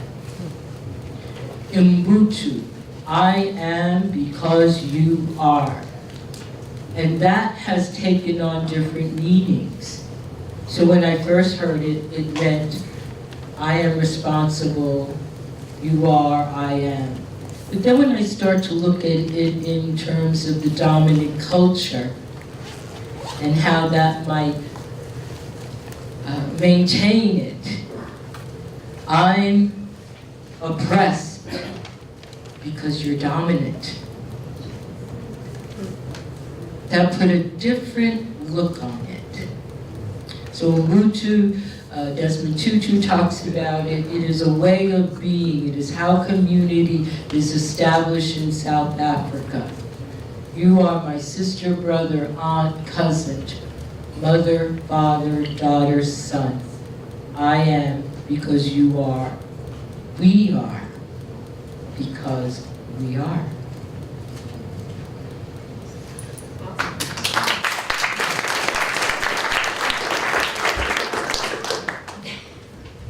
I tend to think about this issue more systemically. When I am looking at policies that have been put in place. And when I look at a school system, and I look at its teaching force, and I look at the community in which the school is at, that's where I began to address the issue. In my research, I was actually talking to one of the teachers, one of the white teachers, in my study, and she says, oh, we don't have any issues with race and racism in this school. And I went, okay. And she said, although we are 99% black. And I went, okay. And she said, and we also have a lot of students from Cape Verde. Okay. And so I really do try to invite in families and friends. And I said, okay. And I said, now, but if the school is in Roxbury, and Roxbury, Massachusetts, you know, is considered a black community, where do you live? She said, oh, I live in Revere. And I said, I'm not even gonna ask you what section, okay? But the fact that you live in Revere and you come into a neighborhood that is predominantly black, and the schools is predominantly black, the community is predominantly black, the teaching force is predominantly what? White. And I said, what's the teaching force? She said, oh, I don't know. I said, I know because I checked it out. Your teaching force is 90% white. And not only that, the teachers of special ed, which are predominantly children of color, are taught by who? Black teachers, because the honor courses are taught by whom? That's systemic. That is systemic, okay? So then my work with the teachers is to help them to look within, to ask that question, how do I get to where I'm at? My research showed that there is a message that is taught at home. The black teachers in my research had a message from home. And their first thing was, listen, there are going to be people in the world who's going to have problems with the color of your skin. That's their problem, not your problem. Just do it. Amen. Just do what you got to do. The white teachers in my study had a different message. We're all human beings. We're to treat everybody the same.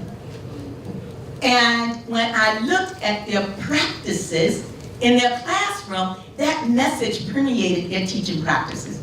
The black teachers in the class were clearly about, you're going to do what you need to do.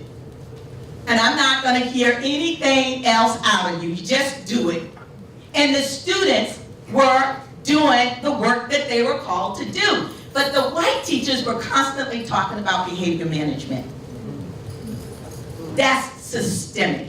And the most practical example that I saw was a white teacher said that two teachers, black and white, in the same school, in the same community.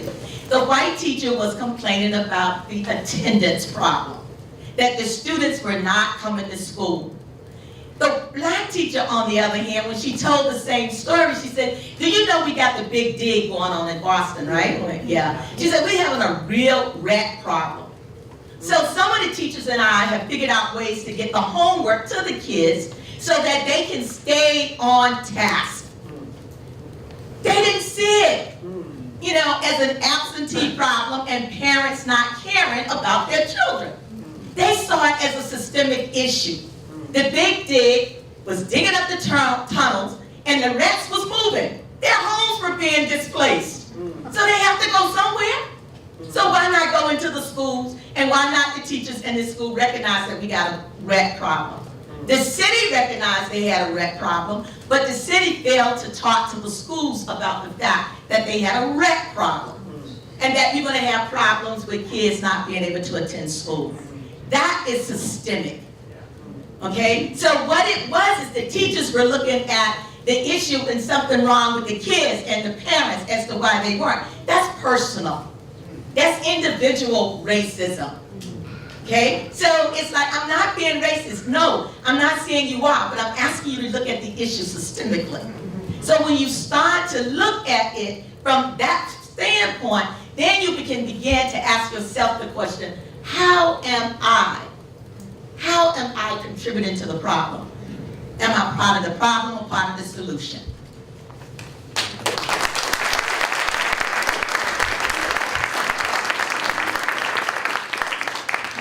said at the onset when I first started speaking that what we're addressing at Justice for All is systemic racism, institutionalized racism in the criminal justice system, and we're doing so focusing on implicit bias.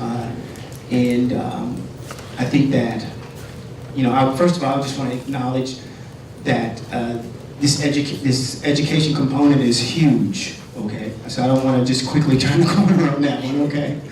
Also, I want to acknowledge something else that just happened in the room not too long ago. Is Cheyenne looked at me and she said, "Can you stop and let the rest of the panel point out people who are raising their hands?" And I said, "You know what? I'm sorry.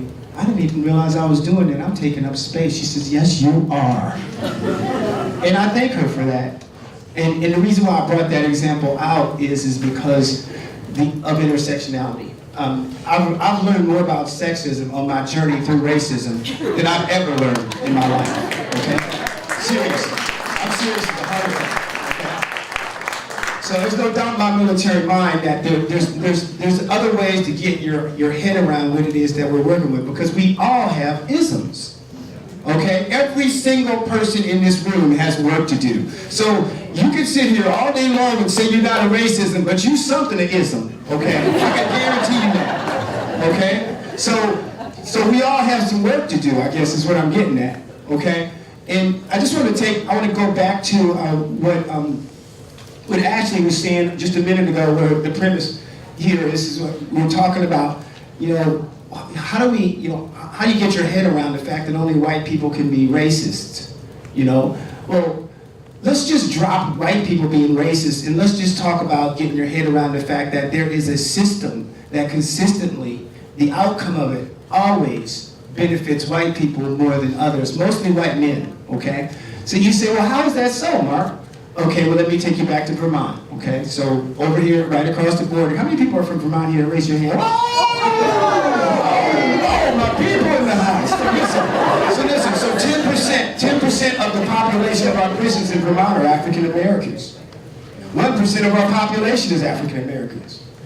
Okay, riddle me that, Batman. So here we go. We got 1% here, 10% here. What's between here and there? You got the police, you got the state's attorney's offices, you got the defender general's offices, you got the judges, you got Department of Corrections, but it's a system, okay? And you got people in the system who are informed by their biases with very high levels of discretion, making decisions all day long that have huge impacts on people's lives. And what happens? 1 in every 14 African American males in the state of Vermont are incarcerated today, leading the nation. That's systemic. Leading the nation. The sentencing report is where the data is, okay, where the data are. The sentencing report is a think tank out of Washington, D.C. And here's the point I'm getting at is that that's just that. There's research in education, there's research in housing. If you don't care to look back at where we've come from as a nation and acknowledge where we've come from out of genocide and slavery, then at least look at the data that are in front of you right now and acknowledge the fact that there are disparities in these systems. Which is why when I started this thing out is how do we measure it? How we measure it is we collect data. We collect data and we measure where we are, so we figure out, we establish a benchmark, and then we implement policy, we implement training, we implement oversight, because it's the best we can do right now. And if anybody has any other better ideas, please let me know, because we're working on it, okay?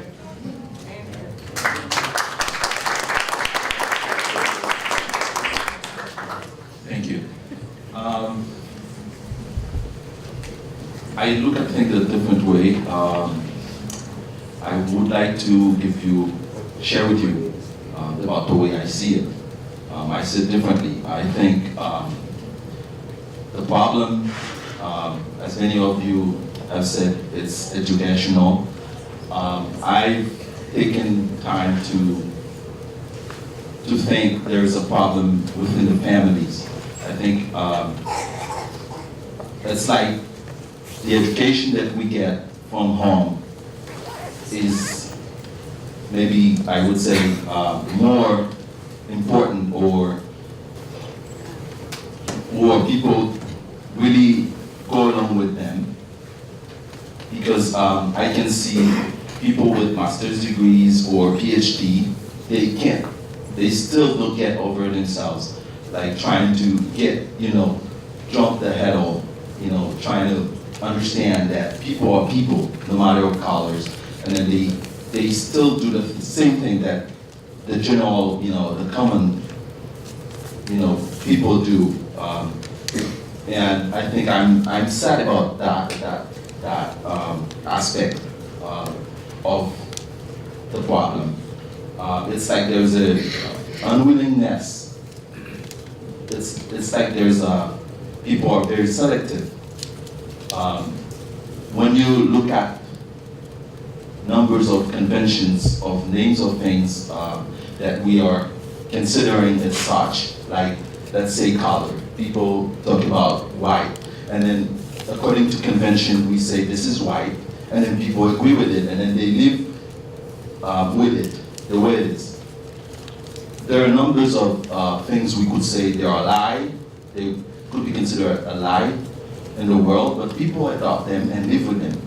Like let's say you say December would be the 10th of the year instead of the 12th, but people live with it.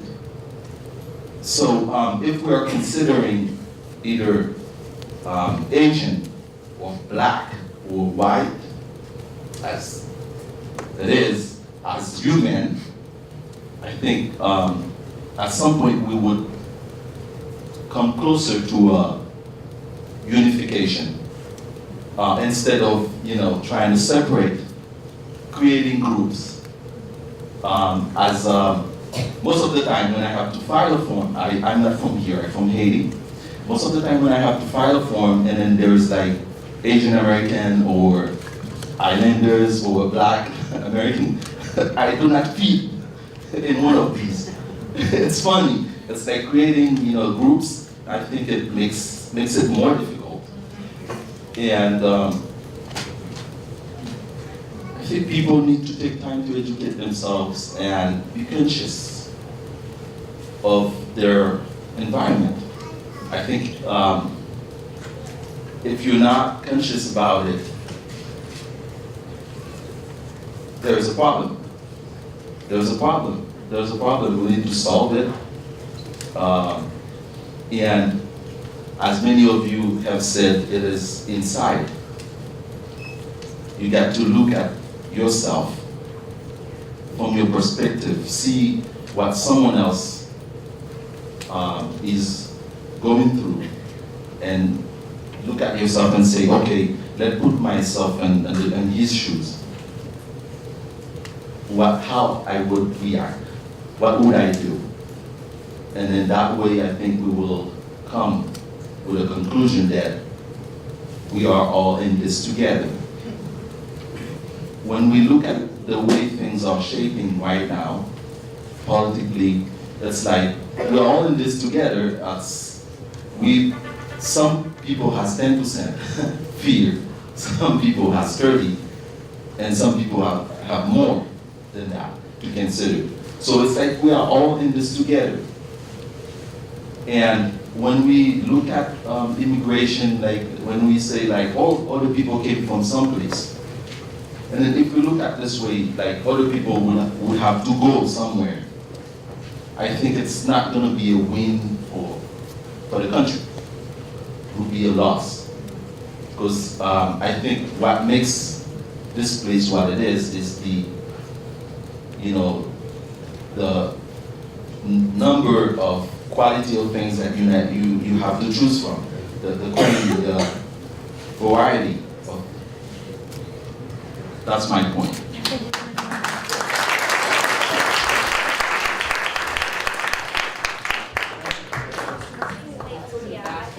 I think we're sticking to we need to answer what's in the basket, because some people put it down, if that's okay? Yeah. If we can get through some of those, then we can take some more. So the next question is, what are the best ways to bring up intersectionality to white women and black men? Yeah, I love this word. So, intersectionality.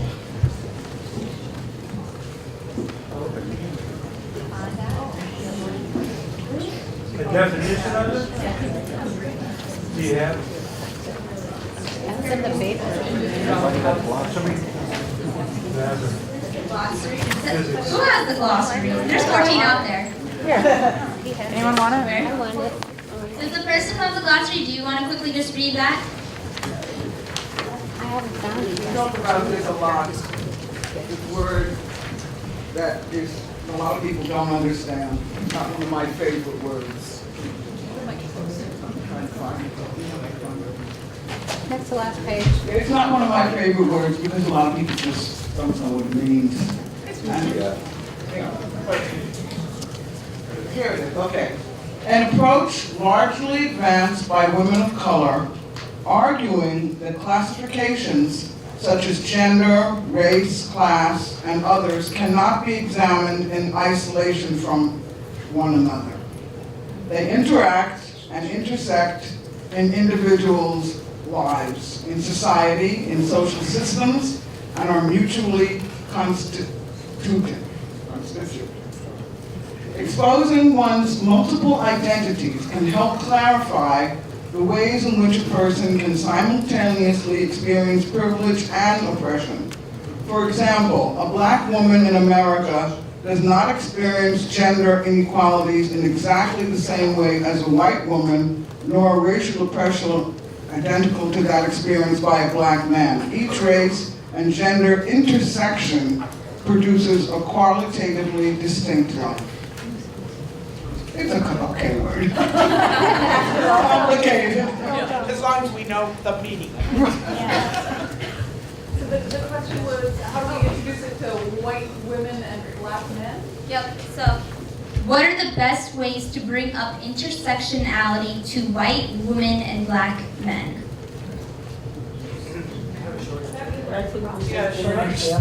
We just did an example. Mark and I just gave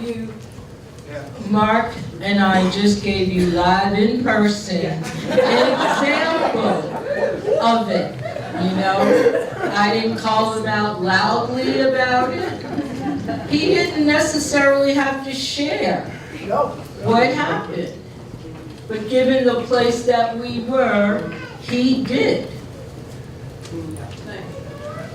I have a short answer, believe it or not. Just go to 35 King Road in Marshfield, Vermont, because where my partner and I live, who's white and I'm black, I think that would probably answer the question because we experience this every day.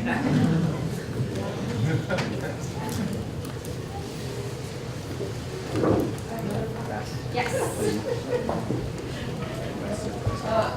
I changed my Facebook profile picture to me holding the sign that says, feminism without intersectionality is just white supremacy. And it wasn't a white woman or a black man who asked about it in response to the post. It was a white man, but him asking, what does this mean? Actually, and he actually said, what does this mean? And I just asked my wife about it, and she doesn't know either. And so then I explained a little bit. It's a new word to me too. But other people said that they were like, oh, this is exciting and cool. Being a little visible with the word is helpful for starting a conversation. Can I just give I'll give an example. I love seeing all the women get together for the Women's March, and it was unfortunate that I wasn't there. But I don't identify with the women's suffrage movement. I'm a black woman, so I don't identify with that. So if you take women's voting rights, when were white women allowed to vote? 19. And when were black women allowed to vote? 1964.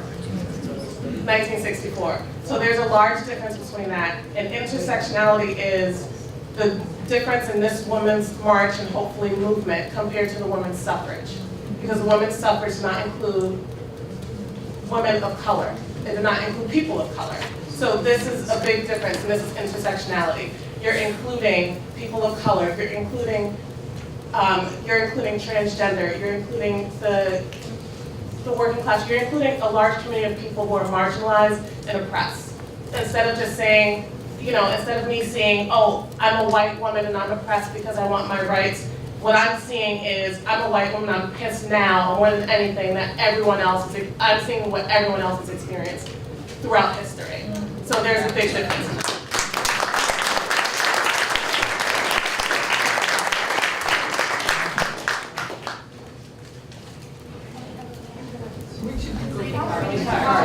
Okay, yeah. Sorry, just to keep me focused. So, thanks for thinking I'm funny. All right, so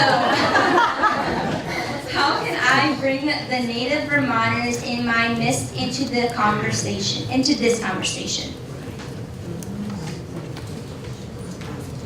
So, how can I bring the native Vermonters in my midst into this conversation? The folks around you. Your people.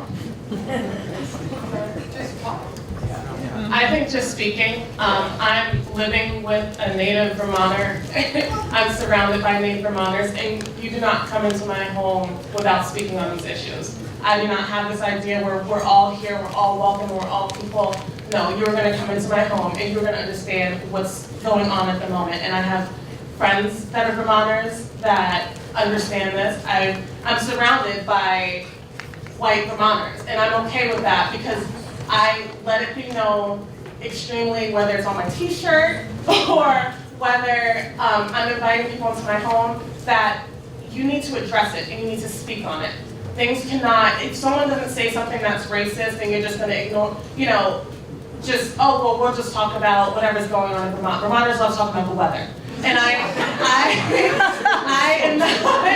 I'm a New Yorker, you know, we talk about issues, we talk about what's going on. And if you're gonna be in my, if you're gonna be in my space, and I think everyone should have this general outlook, if you're gonna have someone be in your space, then make sure they understand where you stand and that if they are going to get out of line, or if they're not educated on something, that you will educate them.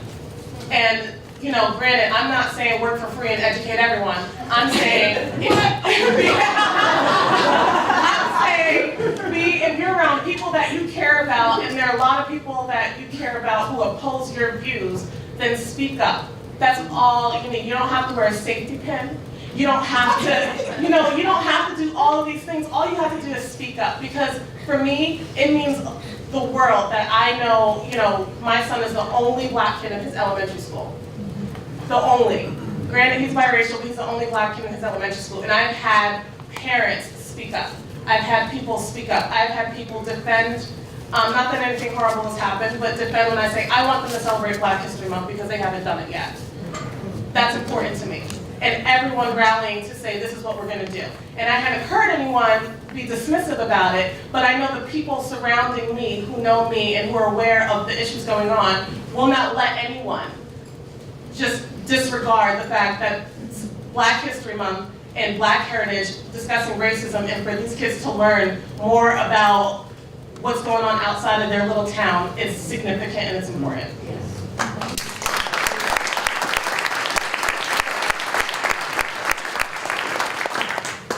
How should we hold our public officials accountable when they act in racist ways?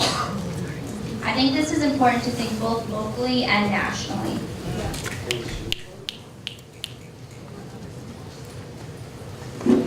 Tell them.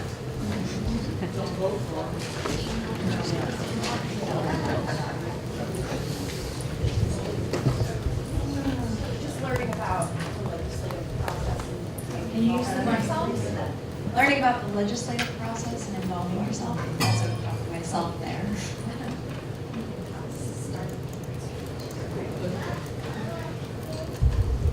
So at least theoretically, this is a democracy, right? So these people work for us.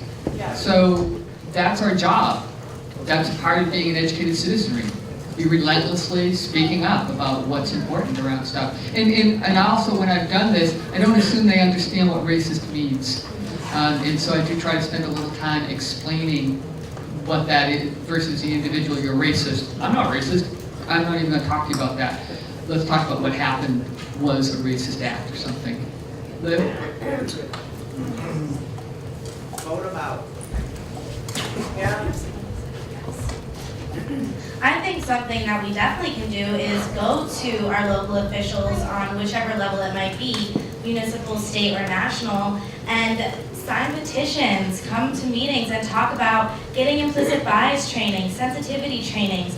Our elected officials should have access to those tools because we most definitely should be holding the people that we vote for to higher standards than our average citizen, but we also need to make sure they have the resources to know how to do that properly.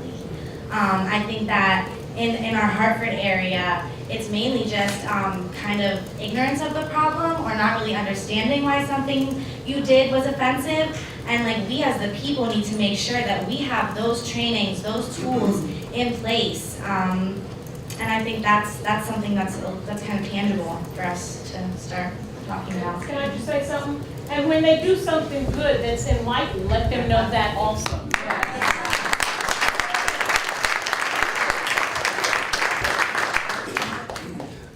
Vermonters, there is a racial justice reform omnibus bill that's in legislative council right now.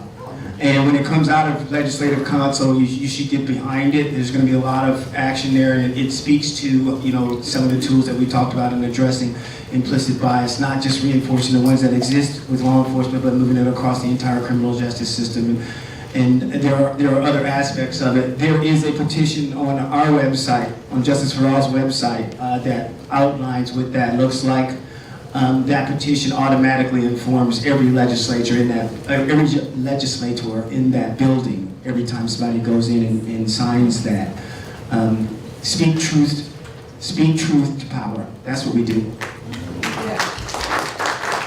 While we are giving out resources, Vermonters for Criminal Justice Reform, go to their website.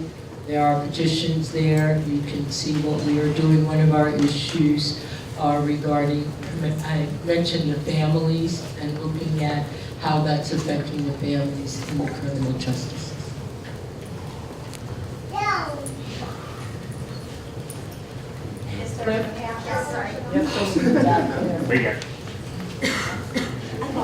I don't really need the microphone because I can speak loud enough, but is there anything like that going on in New Hampshire? I mean, I know we're right next to Vermont, I'm glad all my Vermont brothers and sisters are over here, but I'd like to do something in my own state too. The answer is yes. There are no boundaries, there are no borders to what Justice for All is doing. That's the reason why I'm here. And the internet's not going to limit your access to that website, and I'm going to come down to New Hampshire as long as you would allow me to do so and not run the Yeah, we just have different politicians we have to talk to get them passed. I'll talk to those guys too. Oh, Mark is great at talking to politicians. Hi, my name is Enoch. I've been waiting for a long time to talk. I'm just trying to respond to the session that people of color can't be racist because of the systemic nature of racism. And I'm from Ghana, and so my views about racism might have a uniquely Ghanaian bias, so I apologize in advance. But I don't think anybody can be racist because systemic racism is sustained by individual actions. So if an individual consciously reproduces the prejudices and the discrimination established by a system, it doesn't matter what their color is, they are behaving in a racist way. And a typical example, which might not be applicable in the US cases. Just yesterday I was watching this Ghanaian movie, and then all of a sudden it hit me that anytime there's a scene, about God or an angel, somebody of lighter skin is chosen to play that role. But when there's a scene about a demon or like an evil person, people of darker skin are chosen to play that role. We've been independent from Great Britain for about 60 years. The British are now gone, but we are reproducing the same stereotype that they established. You cannot completely absolve the Ghanaian people of personal responsibility in reinforcing these statements. So I think that it doesn't matter what your color is, if you consciously reproduce discrimination established by any system, I think you are behaving in a racist way. I think my second point is, having been here for 8 years, I think this it's a serious problem with the vision of racial justice and racial equality in this country, because people predominantly see it as an issue of legality. Like people only seek legal remedies to take care of the race problem. But when you are dealing with a multifaceted and complex problem that has far-reaching sociocultural implications, I think we have to go beyond legal remedies, because legal remedies only provide prohibitions. They prevent you from hurting other people, but they don't really give you the incentive to show compassion and love for other people. So there must be a sociocultural dimension to the efforts to attain a more just, racially just society. And I think the problem is that the institutions that might be able to play a key role in establishing this kind of approach to looking for racial justice are delivered, by a system that is completely broken. And I'm talking about, the educational system and the economic system. Because anytime there's budget cuts, it is the educational system that is first considered for cuts. Even though that's one of the most vital cultural institutions in instilling, compassion and love and cross-cultural understanding, in people from a very young age. So I don't know how we're going to be able to get around that, but that's one thing I've realized having lived here for like 8 years. So thank you.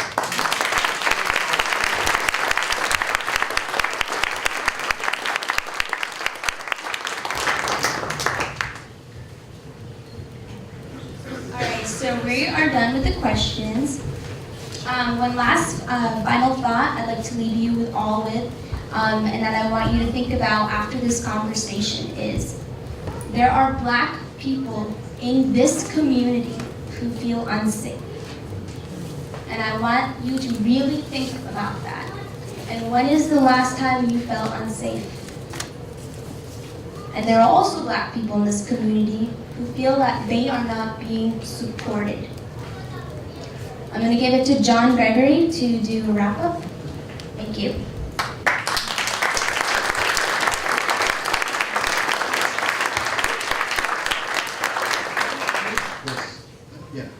I just want to pass this basket around. I go to the UU church, and when we do that, it tends to get more money in the basket. So don't take it out, put it in. Yes, Lindy, that was a great segue. This has been an awesome day. It's obviously just the beginning. We've barely touched the surface of these issues. We hope that you will continue to engage in whatever ways you can. There should be a sign-up sheet going around. Please give us your name and email if you'd like to hear from us, particularly I'd like about showing up for racial justice. We have a variety of programs going on in terms of films and book discussion conversations. Now that we've discovered Mark, I guarantee you Mark will be coming back, and perhaps some of the other speakers as well, because these are tremendous resources for us. And to Olivia's point, something is, one of the things that, one of the handouts we hope you'll get, and if you didn't get it, we'll get it to you through the email. You can go to the Surge website. It's called How to Be an Interrupter. And that's one thing we as white folk can do, is to sit to choose intensely to interrupt racism within ourselves and within our community, but we have to be aware of it in order to choose to interrupt it. And most importantly, the premise of showing up for racial justice is really that simple. That as white folk, we can pass. We can know, we can be in our minds clear that we're not racist, and so therefore we're not part of the problem. But if we're not doing something to actively address racism, we are part of the problem. And unless or until we show up for racial justice, no one's going to know really where we stand. And even when we hold those Black Lives Matter signs, such a simple act from which we get some affirmation and from which we get, for reasons I continue to fail to understand, less than affirmation. But I guarantee you that when we hold those signs, however misguided white people may feel threatened by something as simple as saying Black Lives Matter, there are people of color who feel affirmed whether they share it with us or not. We had one Black woman come up to us and she asked if we were serious. She couldn't believe that white people would actually be holding signs saying Black Lives Matter. I've had people stop in front of me and say, "You're a white man." I can't say that Black Lives Matter. It's as simple as that act is. It's a way of making clear the issue and inviting us to talk, have the conversation. I heard a Black man speak recently that helped me understand why Black Lives Matter is difficult. He said, when I hold the Black Lives Matter sign, it's not because I need to know that my life matters. I know that. He said, but when I hold the Black Lives Matter sign, I'm saying to you white folk, your life does not matter more than mine. Does not matter more than mine. And that's really what we're trying to get at. Is that I had a black friend say to me, maybe it'd be better if we held signs that said Black lives don't matter.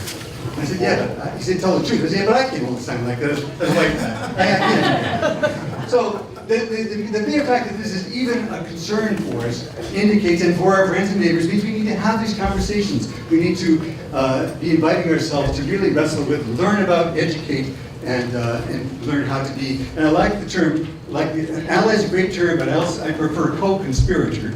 Because the only way that we as white folk can really be part of the struggle in a meaningful way is to recognize that this is an issue for us as well. Yeah. That our humanity suffers when as a result of this.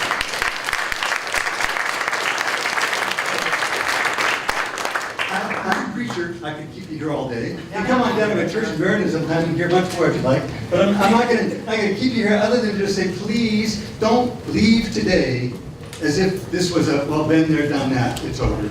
Leave today motivated, inspired to be part of making a difference, whether you connect with us through showing up for racial justice, or in whatever other way you continue your education and your efforts to advocate and to be part of making a difference, because racism is learned. That's the good news is that we learned racism, and the reason that's good news is we can unlearn it. Yeah. But we have to intentionally choose to unlearn it and to recognize it and do all we can to dismantle the privileges that racism has crippled all of us with. So please sign up on the form, and we'll continue the journey with you in lots of different ways, and look for the various kinds of programs we'll have going on as we go forward. Thank you.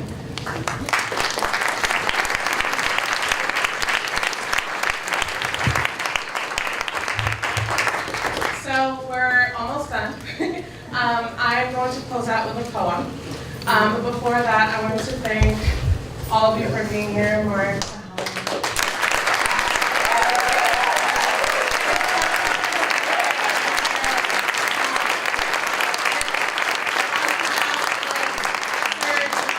Young liberals, just thank you for coming in. Thank you for all of you for being so brave. This was not the turnout we were expecting. And it just warms my heart. It makes me feel slightly more hopeful. And one other thing before I read the poem, I've had so many people comment on my shirts on a daily basis. And I have quite a few of them. And I just want to say, make a statement, because a lot of people in this area do, and I love it. Make sure you buy these shirts not from Amazon, you buy from a Black-owned business.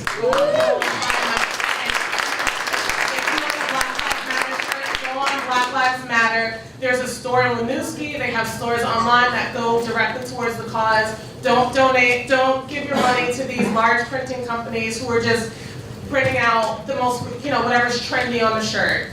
Go to a source where it's actually going to benefit the Black economy.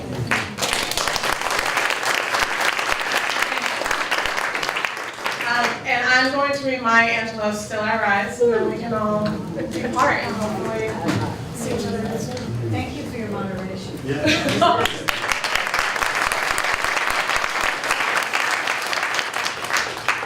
You may write me down in history with your bitter, twisted lies. You may trod me in the very dirt, but still, like dust, I'll rise. Does my sassiness upset you? Why are you beset with gloom? Because I walk like I've got oil wells pumping in my living room. Just like moons and like suns with the certainty of tides, just like hope springing high, still I'll rise. Did you want to see me broken, bowed head and lowered eyes, shoulders falling down like teardrops, weakened by my soulful cries? Does my haughtiness offend you? Don't you take it awful hard, because I laugh like I've got gold mines digging in my own backyard. You may shoot me with your words, you may cut me with your eyes, you may kill me with your hatefulness, but still, like air, I'll rise. Does my sexiness upset you?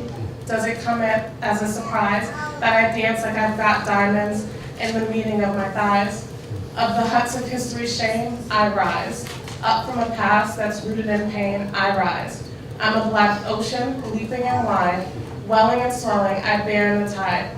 Leaving behind nights of terror and fear, I rise. Into the daybreak that's wondrously clear, I rise. Bringing the gifts that my ancestors gave, I am the dreams and the hope of the slave. I rise, I rise, I rise.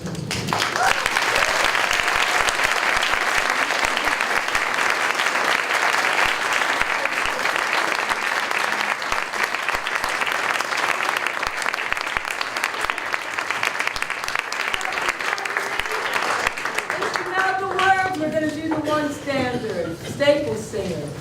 Ain't gonna let nobody turn me around, turn me around, turn me around. Ain't gonna let nobody turn me around. I'm gonna keep on walking, keep on talking, marching up to freedom land. Don't get turned around.